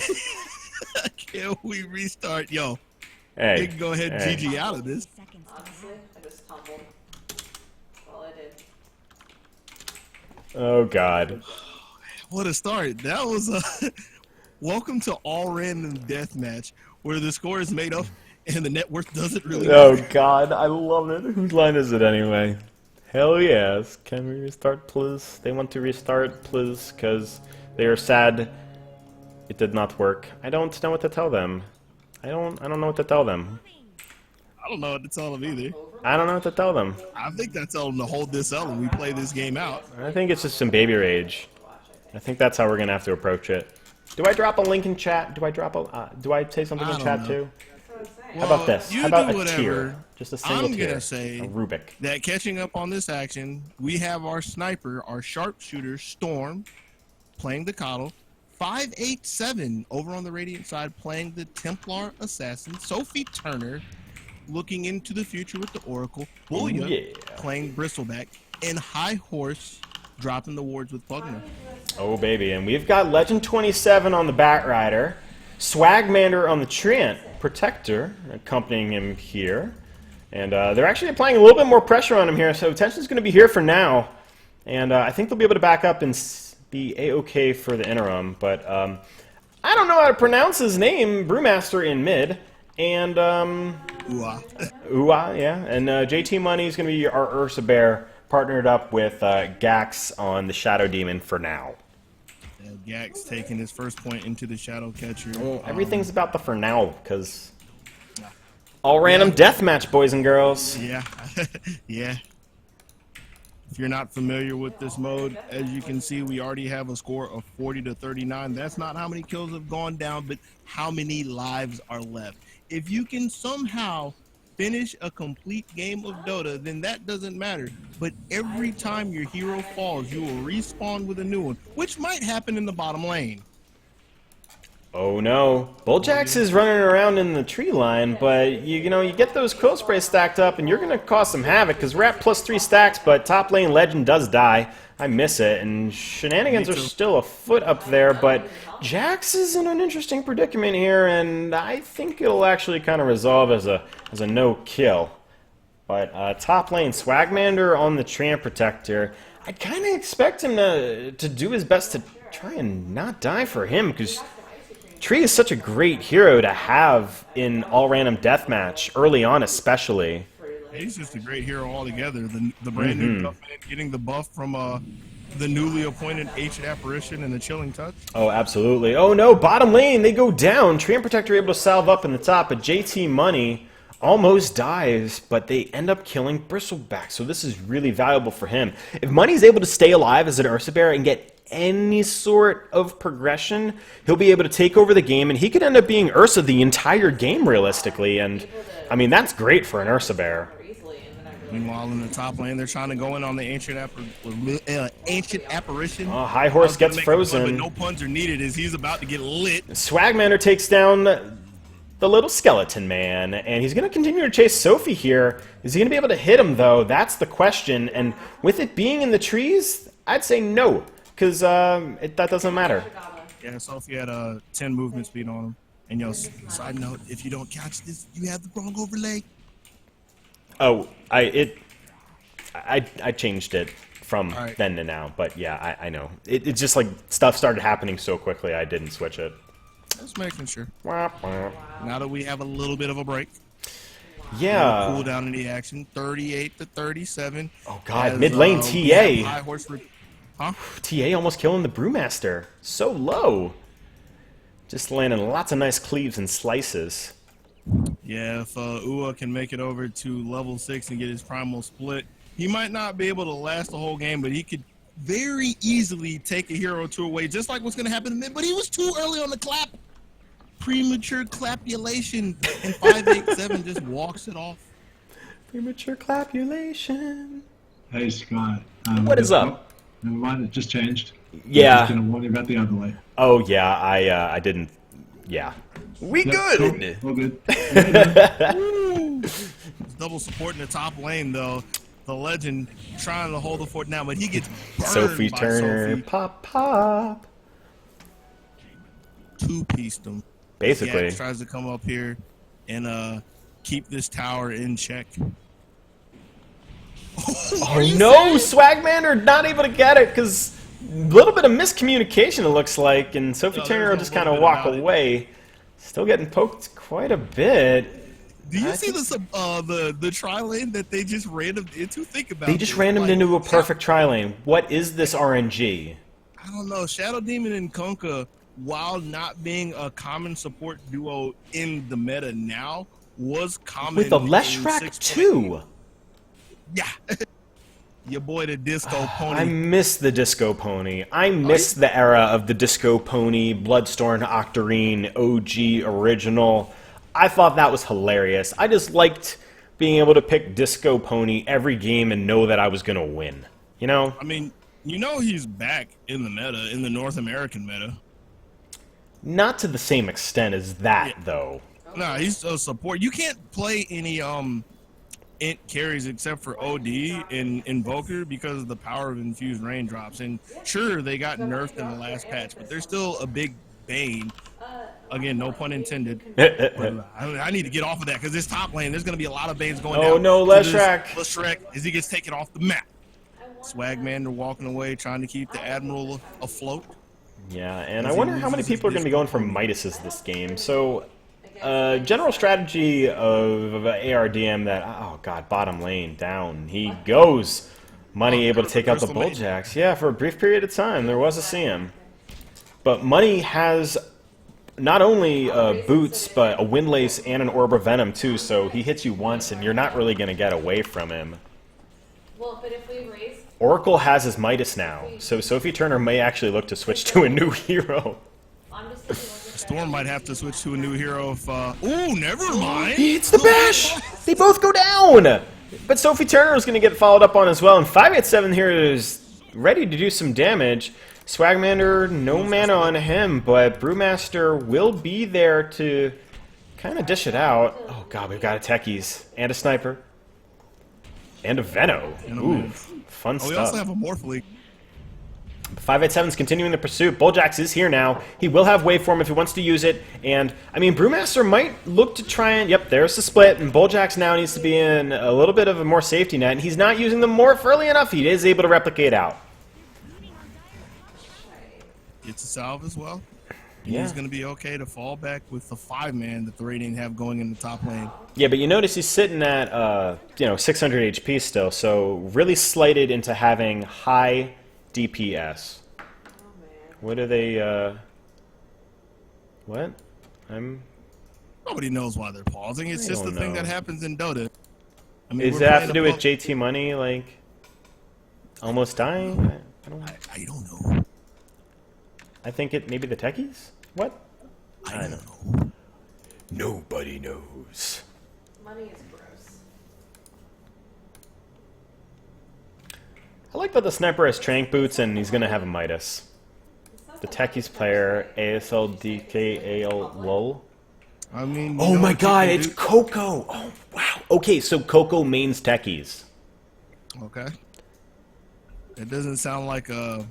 No, that's just it. You know, he's been identified in the community as a dirty techie spammer, and I think he's got like 65% win rate with him too. So you're saying that's a high value target? I guess, kind of, sort of. I don't know. But I mean, you're not using Blast Off to like the full extent. Otherwise, you're not respawning. Hey. With all that talking you were doing, Gax tried to save his life by making some illusions of TA, but he couldn't make enough.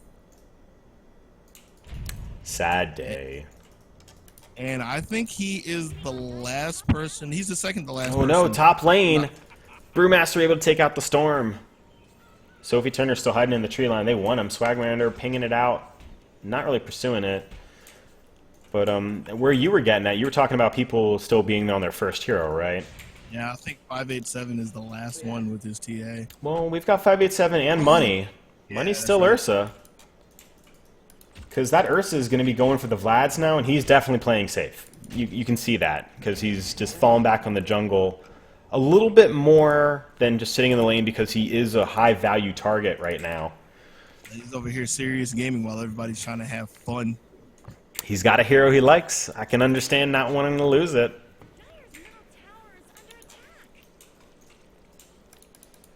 Top lane, they're positioned to try and push in on this, but Sophie Turner is going to start spamming out all of the wards, and uh-oh, no ultimate for him. He gets tossed forward, the clap! The alley-oop. Oh, baby! He's just going to TP out. That's definitely the play to make, because Doom was nearby, but he actually didn't have his Infernal Blade ready, so he wouldn't have been able to cancel that TP regardless. And look at Techies down here. He bought like 8 Clarities and just like rolled out. That's like what's iconic to him as a Techies player, which has been to much debate and criticism in the Discord, if I'm not mistaken.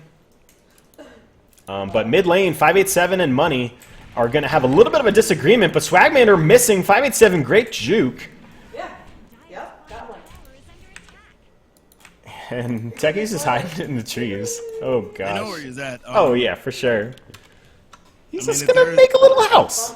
A house of little if mines. there's any doubt about it, he poked his head around the creep wave, and Bulljacks pinged him out, so they know. Morphling that sitting with secret stop- or 460. that side- Oof. Huh? He just, like, strength, agility morphed to having 93 agility. So, like, he'll die to 1 mine, basically. Or he'll die to a shakedown in the bottom lane. Whoop! Jaw! Yep, you're right. Down he goes. I mean, but that's greed. That is just the level of greed of being so adapted into the agility. But it really didn't matter in the end. He was able to switch it pretty quickly since he had level 4 on his stat swap. Which is kind of interesting, too, because you don't typically build that way on Morphling for games. But, hey, you know, to each their own. So, You got to remember, this is a different kind of game. Oh, for sure, for sure. So one of the strategies that players will take in all random deathmatch is building Dagons sometimes, which is what we see from Brewmaster. So people will typically go Midas, then whatever, or Dagon. Sometimes it's Midas, then Dagon whatever, but High Horse is getting destroyed here. Ursa is doomed, but it really doesn't matter, and Sophie Turner is now a lifestealer. Oh god, the quick zap! And Bulljack's blinking forward isn't really going to be able to do anything in terms of damage, because he's only got treads. Exactly. And not only is he not really going to do anything, he knows better than to walk at them, or he should know, knowing that that's just a death trap over at the side shop. Yeah, so some people are investing more in the hero, others are investing in the game mode. So you're seeing a mixture of that, because like TA, for instance, opting for Blink next. Now, yes, Blink is good on many characters, however, it won't necessarily allow you to snowball on all characters. So that is a little bit of a commitment in the character, but, you know, having Blink Dagger the whole game is not a bad item to have. I think they're going to look over, yep, looking at Uwa in mid. Yeah. They have vision of him. They know there's not a tier 1 behind them, but, yeah, Drunken Haze kind of tells Bulljacks that he needs to fall back. He didn't actually have Drunken Haze leveled. It was only Drunken Brawler. Oh, Drunken So you Brawler, get a excuse me. guaranteed evasion from a hero, and then 25% miss on top of that makes it pretty hard. And JT Money was finally looking for Roshan, felt comfortable with it, and he was so low! He actually didn't get the kill on it, but he snatched it in the end, and now he's going to get dunked once. The whole team's grouped up in here. They can drop the Serpent Wards. No, he uses too much mana! There's no Serpent Wards from High Horse in such a close fighting combat situation, and I think the Brewmaster is going to be able to exploit this by doing some serious damage here. And if he micros out his Earth Spirit, he'll be okay in the end, but I think he just wants to kind of go entirely ham on it. More damage coming around from 587, trying to do as much micro as he can, and Brewmaster just trying to get his safe escape. And 587 is going to continue the pursuit. Gax is here as the Troll Warlord, and his battle chance is ready if he wants to do it. What a silly toss. Yeah, I was expecting him to come down on the Lifestealer, but... Me too. He just went up and down. You know, just flexing the muscle real quick, making sure nobody tries to mess with him. Send him an intimidation factor, and everybody breaks off and goes about their own piece. All right, so can we talk about Techies again? Why? Look at this nonsense. I see it, which is why I'm saying why. He's just building a home, and he's just going to live around it. And he's just going to expand it out. And that's what he's doing. I mean, heaven forbid if we'd go drop some He's mines used on so the many towers while clarities. everybody's Wow. battling over at Roche, right? Yeah, well, he could be taking a free tower, but Echo, echo, echo. He's yeah. Hey, you want to see You're not something wrong. funny? Look who's playing Clockwork right now. Uh-oh, top lane, no! Oh, JT Money Clockwork, and he's gonna have a Vlad's too. That's fun. Oh, he got zapped! Double kill! Down they go! It's Man, just... it's like JT's warmed up on that hero or something, you know? think so? You know, I like the Vlad's Clockwork. New meta, right? Yeah, I'll take it. I honestly believe I've seen that somewhere in the, well, so much for techies. I feel like I've seen a Vlad's Clockwork somewhere in Dota, even though it was just a, like a support Clockwork. But why am I talking about Clockwork when we have Wukong? Wukong! Oh, we got a great glimpse on the Brewmaster. I don't know if they're going to be able to continue to lock him down there, though. He's going to just try to poke out as much damage as possible. He gets the zap out, almost finishes the Disruptor in the end. High Horse doesn't have any items yet, though. So, like, this Wukong's not really going to have any value, and... Yeah, he's been stuck on that 5 life, even in random deathmatch. I think so. So, Hello. These mines. Oh, jeez. yeah, They're going to stay something there, but Yeah, he's... that's something I wanted to point out. Huh. Hello. Now, my question, and I'm pretty sure that my answer is going to be how I'm thinking, is what level are these mines? And I'm assuming that they're level 4 mines. Yeah, they would be. So what, they do like 1,200 damage? They hurt. That's all you need to know. I guess I'll calm down then. Bye. High Horse is going to have his Midas on the way, I think, and then he's going for Boots of Travel afterwards. Alright guys, I have to go get my icy creams, but But what is he going to do against the fearsome Dagon Drow? Dagon, Quelling Blade, Soul getting a Ring soul? Recipe. Yo, we're in there. He's gotten a Bloodstone, or is that just for his mana pool? I don't know. Whatever. Don't ask questions. I'm you don't want not. the It's answer. ARDM. Let's do it. High Horse needs to get in the trees, though. That's something I know for sure. Oh, he gets zapped! Zap, zap, zap. 1 second. Jump. Good. Oh, it still hit him. Oh, my God. Keep jumping. Keep jumping, Monkey Man. Oh, no, they know where you are. Money. Money wants it. Do it, Money. Do No, you it. can't go for that. Yes, he can. He's going to try. Oh, he doesn't get it. Doesn't get Those it. are the moves of a brave man right there. Just like, Hey, no that... cares in the Oh, world. Jesus. What? Just what? Okay, Sophie Turner got the legend. Yeah, there's like an actual lane down here. Yeah, That's he's what got happened. Midas and Helma Dominator. Oof. He's going to have some serious farming and killing going on here. 587's Blink Dagger is paying off for him, but I think he's going to get caught out now. He's Yeah, silenced out, he's stunned, he's getting zapped by the Dagon, and yeah, that is a sad day. Tell me about all that worth of the Blink Dagger from a dead TA. Exactly. I mean, that's really kind of what we were talking about. And low, it's going to be an Ember Spirit with the Blink Dagger. So that's not like uncommon on an Ember in like the ultra late. However, one of the perks of playing all random deathmatch is you get what 75% sell when you switch over to a new respawn. I think. So it's not straight half. It's not half, but you get more if you want to try and recoup some loss, I guess. That's kind of the way I'd look at it.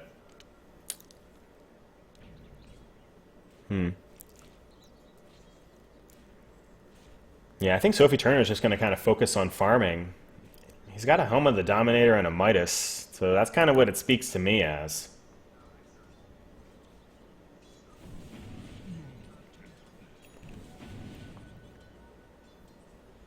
Swagmander picked up a Shadow Blade, so he High might Horse be going jumping on. in on Legend, and Sophie Turner is just going to shred him. Welp. Rest in peace, OD. Gone and will be forgotten in about 7 minutes. Rip. Probably less. Oh, he's going to be a actually. bounty hunter now. That could actually go very well with newly acquired Shadow Blade and a Clockwork, assuming Swagmander stays alive right now. So he's lurking behind Sophie. Uh-oh, Clockwork going ham. Is he going to be able to get anyone on this? Oh, wow, the Monkey King is down, and now the Omni Knight silenced out, getting thrown into all sorts of interesting situations. None really too good for him. 587 doing a little bit. What the hell is going on the bottom? Jax is dead, and now in the top lane, Swagmander, Shadowblade is up. He's able to get out if he wants to, and oh, what the jump! The jump by 587, not able to connect on anybody, and the Shadowblade does persist, and yeah, it looks like Sophie Turner is going to get finished up too. You know what the saddest thing about all that was? Is if you look at the Legends skill build, he decided that track is just not a worthwhile skill anymore, so they did not get any track gold from that. Oh no. That's... oh boy. Maybe he was just excited and didn't realize it. What? That he didn't put a point in the ult? I don't know. No. I don't know. No, you're playing Bounty Hunter. You live to do like two things: track and die. I unfortunately don't know. Like, let's see what he does at level 10. How about that? Okay. What does he do at level 10? Takes another point in Shuriken Toss? Or you think it's going to be the track? 15% XP gain because it's all random. We got to get to 25. Oh god. Oh god. Woo woo! The 25 train. Oh man. Who needs gold, you know? Whatever. Here goes High Horse. He's got a Midas Dazzle. Yes, but Gax is just going to bash him to hell.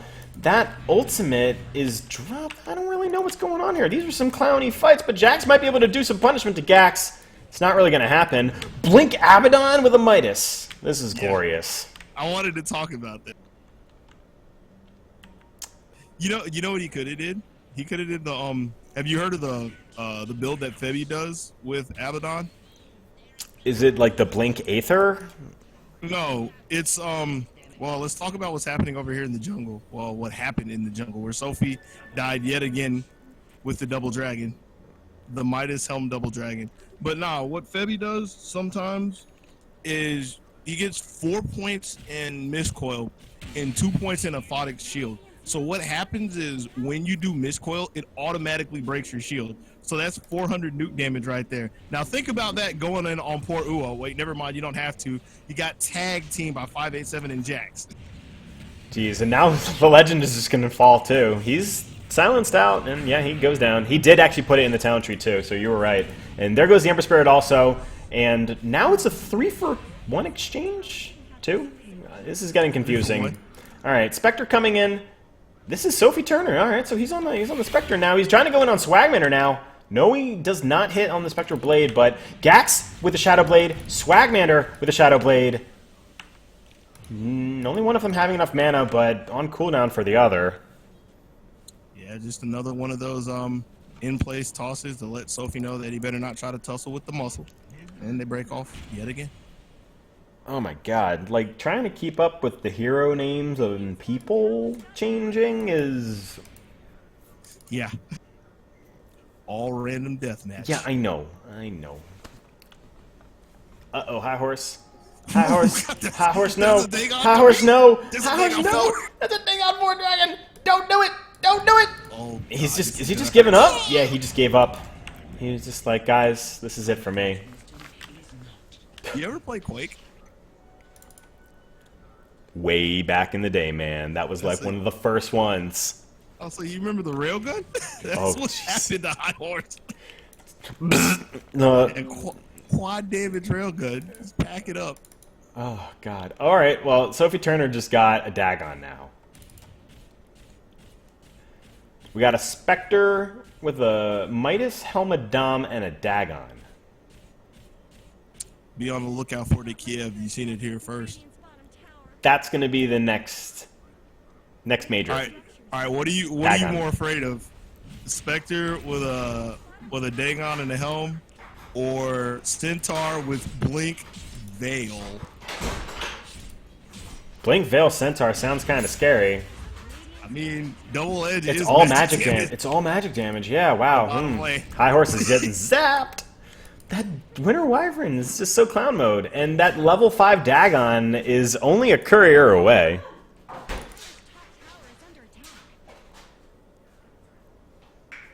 Meanwhile, JT's over here trying to pick up the side gunner on Gyro. I don't think I've ever seen this yet. Like, I'm pretty sure it's still like the worst Ags in the game. If it's not, it's got to be second. But I haven't seen this. I've seen it a couple times before in games, and it was really good in those games, but the Gyro was also so far ahead that it really didn't matter. And that is a dead Gyrocopter Underlord, and oh no, Winter Wyvern able to get Sophie Turner just completely out of the game, but he's gone too. We've got a Spirit Cow in the game now. Spirit Cow. Spirit Cow is going for it. Swagmander, he wants you. He wants you. There's the good stun on two underneath that tower, and now they're diving for glory and ice cream. But mostly glory, because they don't have ice cream, but we do. And yeah, in the back line, Rap God Gax taking a little bit off the top of Bulljax, looking for a little bit more, but can't find anything as the Radiant has scurried back across their side of the river. he's going for MKB, and he's holding Aegis right now because that was a recent kill for the Dire. So, uh-oh, mid lane. Goodbye, Swagmander. You're getting dusted too. You're not escaping. Whack bash dead. Oh no.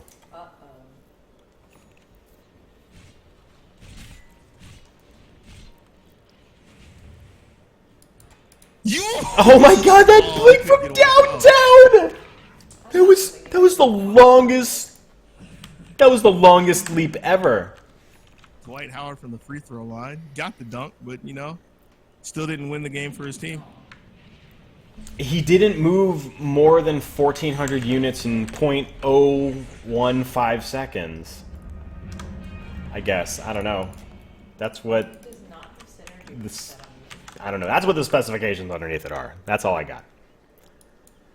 I just like that we still got all these Techies mines over there. Yeah, nobody's worried about this. I told you, Techies was an irrelevant factor in this game. Oh, I know. It's so silly though, but Chaos Knight with the Dagon now. Oh god. I want to point out how Dire. Wait, never mind. I hear. Oh, a legend just got popped. There goes Chaos Knight. Abaddon, save him! No, you can't. He's not going to be able to. Oh, there goes 3. Okay, everybody's gone. Sorry, I didn't clarify that. I was gonna say how Dire has some legit items on some of their heroes, and they still do. They have a Mirana with phase boots, Midas, and she's building into an act. Let's just forget the Shadow Blade, all right? We don't need to talk about. And then a troll with a Shadow Blade, Vlad's, and building into an MKB. Jax has 4 Sand Dagon, High Horse with Boots of Travel, Veiled Dagon Centaur, Swagman with the DD, and now Storm in a little bit of a bad situation. Gax has Shadow Blade to get out if he can, but he's getting bursted down. He won't be able to respond. That's the Salamandre's Geist, but it really doesn't do anything because they're still gonna. Everybody's dead. Hey, did you see the Naga that was there? Yeah, that was there. It was there. A cameo appearance by a support Naga. Yeah. Getting down to the bottom of the barrel here in our all-random death match. See, the thing that is going to make the Legend 27 really struggle here is because he dedicated so much time playing all these mines over here that he's so far behind in experience, where in all-random deathmatch, experience is such a big value for you. But blink forward from 587, he's just going to get deleted. Goodbye. Yo, what a swap, though. Oh, man. Dragon Knight, now he's getting zapped down, and a couple more blasts. There he goes. Vengeful Spirit has Ags. Yeah. That's going to be a lot more swappage. More swappage. The grip! The grip! Bash, bash! Are you going to be able to do something, Venge? Help out your comrade! No, go for the blood! But there's the Finger of Death on Centaur. Down he goes, and 2 are going to live. Bane sleeps out Lion. They might look to try and follow up on him. He has the Hand of Midas. Gets swapped in under tower to save him out. Dire's like all supports. There are 5 in. Oh no, they got Avenged. So that's agility technically. Well, I mean literally. But it's all still kind of whatever. Yeah, I mean, they're all strong characters and they all got farm at this point, so they're not worried about any sort of squishiness. And it's good that Legend got Bane because he's not really item dependent on that character especially. So he'll be able to still have an impact even though he's a little bit behind in levels. I like get a that. lot. He'll Yeah. get a lot more worth out of his soul ring now as well. Truth. I like that the Visage is the one that has an MKB, Vlad's, and a Shadow Blade. Yeah, I was Because point he's that gonna out. just like, he's gonna come in, hit like twice, and there's a soul rip, and there's a soul rip, and there's a soul. But he's not using Soul Assumption at all. Oh, he waited so long to use it. Everybody's going down at this point. Vengeful Spirit, couple more seconds. Oh, there's the Laguna Blade! Down goes the High Horse, and Vengeful Spirit falls too. Bulljax. Are they gonna be able to do anything? Yeah, he's okay.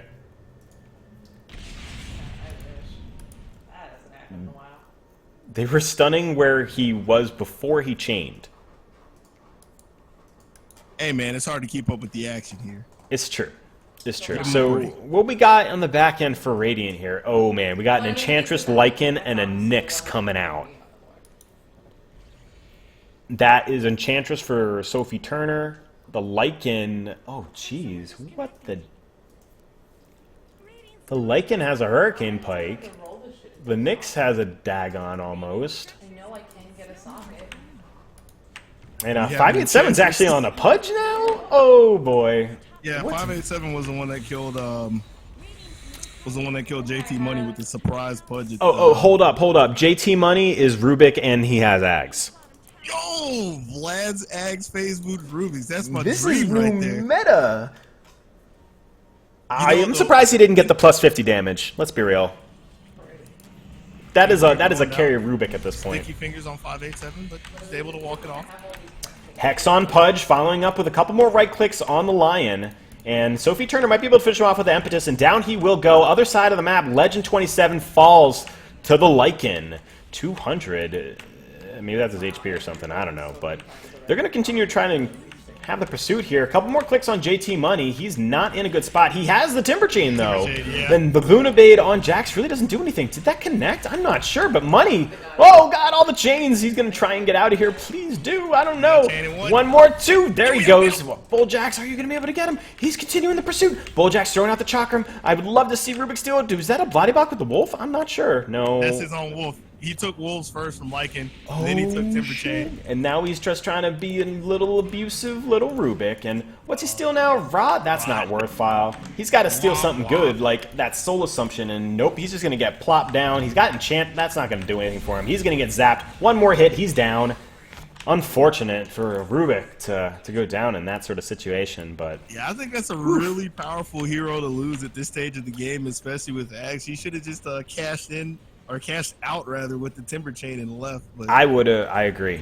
I would have tried to stay safe. But now Gax is fighting Storm, and Storm in the Lycan form, trying to do something here. He's got the bashes to follow up on here. One more Soul Assumption, and he's not going to get it, or resummon on the Familiars. Those things definitely would help. But Luna coming in with the Dagon 5 Blink Eclipse! Oh, deleted basically immediately. Is that about... Yeah, okay. that first pick, first ban material right there. Ugh. Aegon Luna. Coming to a pub near you. Oh, man. Zap. I mean, define basically. I like that he's got some clarities on him. I mean, Oh, is that one of their coaches? Oh, that's right. Both teams have coaches. I forgot. That's a thing that's happening. I don't know why, but it's happening. hey, you see who JT just got? Yeah. I see that Gax is a crazy ass Zeus. And I see that JT is rocking some Lich money. He's about to turn into the carry Lich. He already has the Ags and the Vlads. He just needs 2 level to get his 150 damage. I hope he takes that 150. If he take that 120, I'm going to be so sad. But Swagmander has an Ags on a Shadow Fiend. Wow. That's kind of good. Yeah, that increases not only the Necromastery, but it makes the Requiem of Souls come back in, and the lifesteal from the Requiem of Soul. Gold talents carry over from death. Oh my god. Wow. Oh, This snap. mode is kind of busted. Why are we even here? That is awesome. So this is Imba. All right. T Money saying I get so much gold. But yeah, look at his gold. It's going crazy, but oh no, High Horse dead. So fast. I couldn't even respond to comment on it. But there goes Jax. He's got only a couple HP left, but Puck now throwing an illusory orb? What? Okay, Gax with the veil on him. I can't keep up. And then Marvin the Martian showed up as well. Oh, yeah, we've got a Warden now. Arc Warden with Tempest double Dagon. Oh man, I'm ready for that. Jax is going ham and a half. There's that Chakram doing so much work. Gax is in the Shadow Blade, looking for an opportunity to go in on him, but no, down goes the Luna.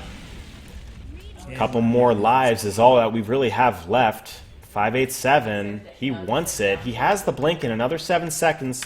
30 more for another Tempest. He's fine. I think he's okay. I mean, Gax is going to have Shadow Blade in a couple seconds anyway, or the blink also. So, yeah, he's good. Are you not allowed to have sockets in certain items? Meanwhile, in the bottom lane, all of these mines are still sitting, waiting to fulfill their life purpose. Ooh, one day, the Ward will come down to the bottom lane. No, he won't. Nobody cares. On that day, the techies shall reign supreme. Nah. I even though the last tier 2 standing is in the bottom lane, I kind of had this hunch they'll just cut through the shrine and go to it. That was what I would. Thank you for. I'll be amazed if those mines ever see the light of day again. You know, the only way I ever like to win all random deathmatch is by taking out all the heroes. I would rather win by kills than taking the base every game. Oh my god, Swagmander! Did you see that? He got hit by 4 Spark Wraiths. No, actually I didn't. But I see he's at half life and he's currently sitting in as well, so he's probably not going to do that again. No, definitely not. I mean, he wandered uphill into it. Oh, so JT Money has a Jug now. He keeps getting great Ags heroes, and now he's got to blink Vlad's on Jug. Okay, you're talking like some seriousness. No, it's super legit. So like losing Juggernaut at this point in the game would be so sad. And keep about it. They only got 2 more respawns for the Dire, 5 full respawns for the Radiant. So everyone on the Radiant can afford to lose one if they had to. I mean, you don't want them to, but you know, pragmatically they could. But Dire, some of these guys are kind of all in on who they got. They're smoked up in the jungle. They're trying to find anything, and looks like they're just kind of on opposite sides of the map, pushing and staying as a team because they recognize how important it is for them to really just stay together and not die. Oh, mid Nature's Prophet, Swagmander being a swagger, just kind of destroying everything. Oh my jeez! Zap! How many Dagons was that? 1, 2, 3. Yeah, it was 3. Ooh, baby. Oh, geez, High Horse is down. Yeah. Alright, so the Nature's Prophet's going to be a Sand King now. So Silver Edge and Ags on Sand King. That's pretty sweet. I mean, you got like the 10-yard burrow into a double invis. Somebody had to tell Jared. 1300 burrow strike. Of course it was Jared. Arc Warden has the level 3 Dagon, Blink Dagger, almost going to be looking at a level 4, and he's carrying their gem. And then she broke up with him. So when he duplicates, is there a gem copy on the Tempest double? I'm pretty sure that does well. That might work for Arc Warden. Like I know in general, He's got his own stuff going on. I know that. Yeah, he's a hero. He breaks the rules. So I don't know. Okay. Yeah, I don't know either. Like I mean, I'm not even gonna use my rule. Like how often do you think I see Arc Warden in my games now? Like never. Yeah, it's true. He's not been too popular. Lightning gonna show everybody. Alchemist getting hit by the Omni Slash, and that actually drops him. He's able to blink out before the rocket connects, and he won't die either. You know who was Supernova. gonna die, though? High Horse. Oh no. Down they go, and the laser dog able to use that egg and respawn appropriately. And oh no, everybody's going down! Down goes the Arc Warden. That's a gem for them too. Everybody's healing up, and 3 hero respawns, no buybacks. We're gonna be looking at an even game here.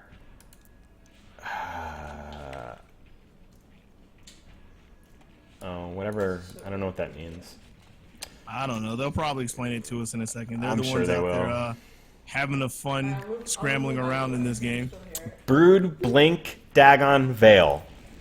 Earth Spirit, Dagon. Oh, jeez. They're dying before I can even comment on it. So Bulljax was trying to temper check back into his base, and he got speared by Swagman. Storm can't lose his character because they have no respawns left. Storm can't. None of them can't. They're about to be down to 0 respawns. 0 respawns. Once that Tinker is dead, that is a permanent dead character in the game. He will no longer exist in the Dota 2 universe. And blink forward from Juggernaut. He has Omni Slash ready. Oh boy. I'm just waiting. Oh wait, no, there is no Zeus Ags. I wanted a Nimbus. Just for the lulls. Yeah, you gotta have some lulls, at least a little bit. Oh, there's been plenty of lulls around here, man. I'd say at least 6, 6.5. That's it? 4.2? I'd say there's been about 8. 16.74. No, you can't go over 10. God damn it. So, no more respawns for the Radiant. Finally, 40 minutes into the game, Swagmander decides he wants to invest in Dagon Gaming. I like that he's kind of coming up with it, you know? I mean, everybody else got one of these. I want one too. I mean, everybody on the Radiant has a Dagon. And it's at least level 2. They have 2, 2 5, level 5, 3, 2. And then, like, they've also got Veils. Their Broodmother's about to hit a level 4 Dagon also. And now there's no Veils on the Dire.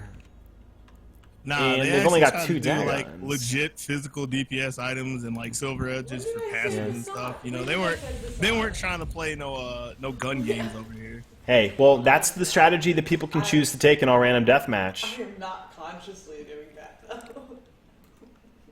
Tinker vs. the World? I don't get it. Uh-oh. Faces Void, super deep. He just got popped. What was he trying for? I mean, he's got an E-Blade Dagon, but he uses E-Blade, but then he didn't have a Dagon. Okay, Storm's going to go down. That's a big Omni Slash that's going to go off on 2. Bulljack's going to be able to mitigate a lot of that damage. 587 now back in the well, so they're going to be okay as 4, but no more Tinker for the rest of the game. It's a 4 versus 5. That's a Sand King that's almost dead. He's still alive for a brief moment. 60 HP. Down goes PA. High Horse is still alive. Sophie Turner trying to do something there. Swagmander.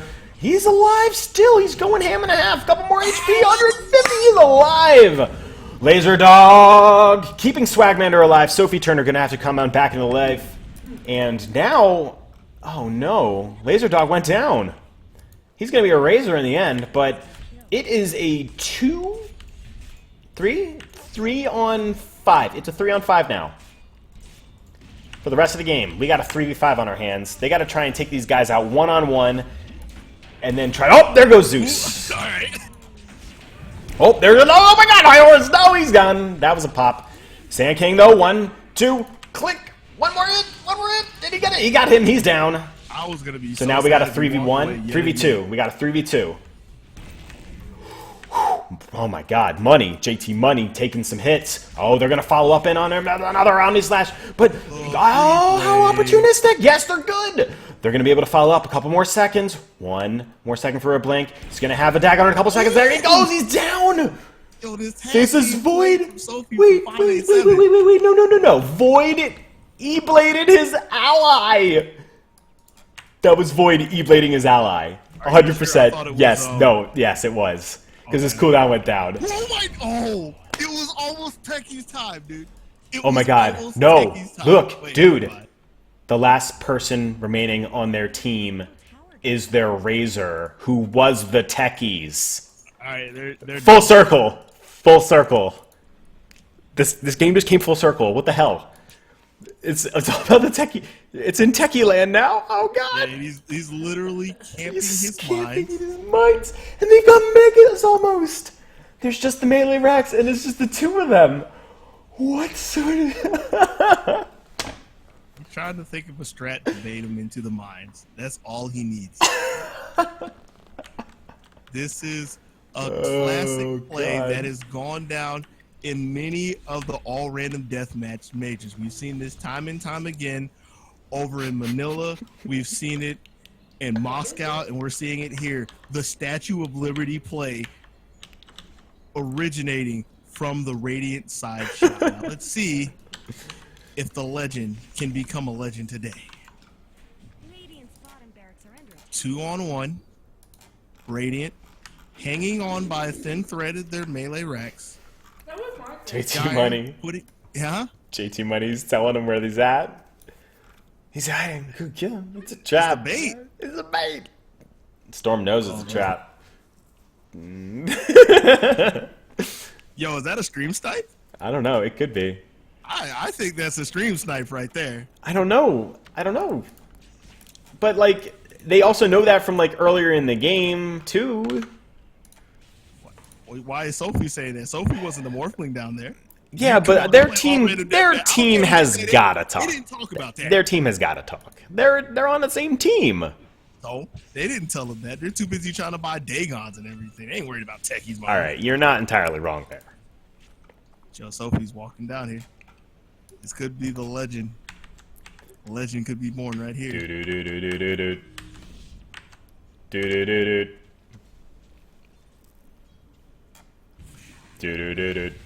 He's trying to bait him in. Oh my god! No, he's going in! Oh my god, we're gonna get up! No! Team 69! Taking the W. Wow. What a So clowny what have you got to game. say about that? What have you got to say about that? Sorry. This is Dota. Was ice cream This is some so Dota. good? Holy Jeebus. That was some clowniness and a half, but I'm glad that the Techies trap came full circle, even though anticlimactic in some regard. So I think that was really fun. The whole game was a joy. I think it was pretty enjoyable to watch. Oh man. So yeah, that was game 2. Is there a game 3? I don't know what the plan is because of them switching off from that, so I'll check in with them. But you know, I'm Sky at Reach for Sky, joined with Mr. Dogie Sandwich at Dogie Sandwich. You can check us out on both of our Twitters. Info's on the bottoms, and you know, we'll pop our infos into the chat if you need it. But you know, most of you cats know who we are. But I'll check in with the First Blood crew, who is you know, putting on this event for the evening, and see what sort of situation we're looking at next. I guess I don't know words. Thank you. Alright, I gotta go to the bathroom though, that's for fuck's sure. But that was a crazy game. Of the ARDMs. Yeah. Yeah. Yeah, I would agree.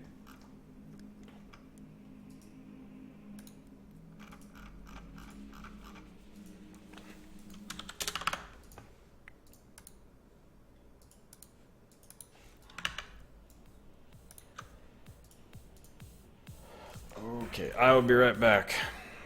Take your time.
Okay, I am back. Gigglebuns and Thorn have their mic muted. Sandwich is. I'm here. Alright, word. Sandwich is on deafen. Maybe he's getting bathroom or something or other. I don't know.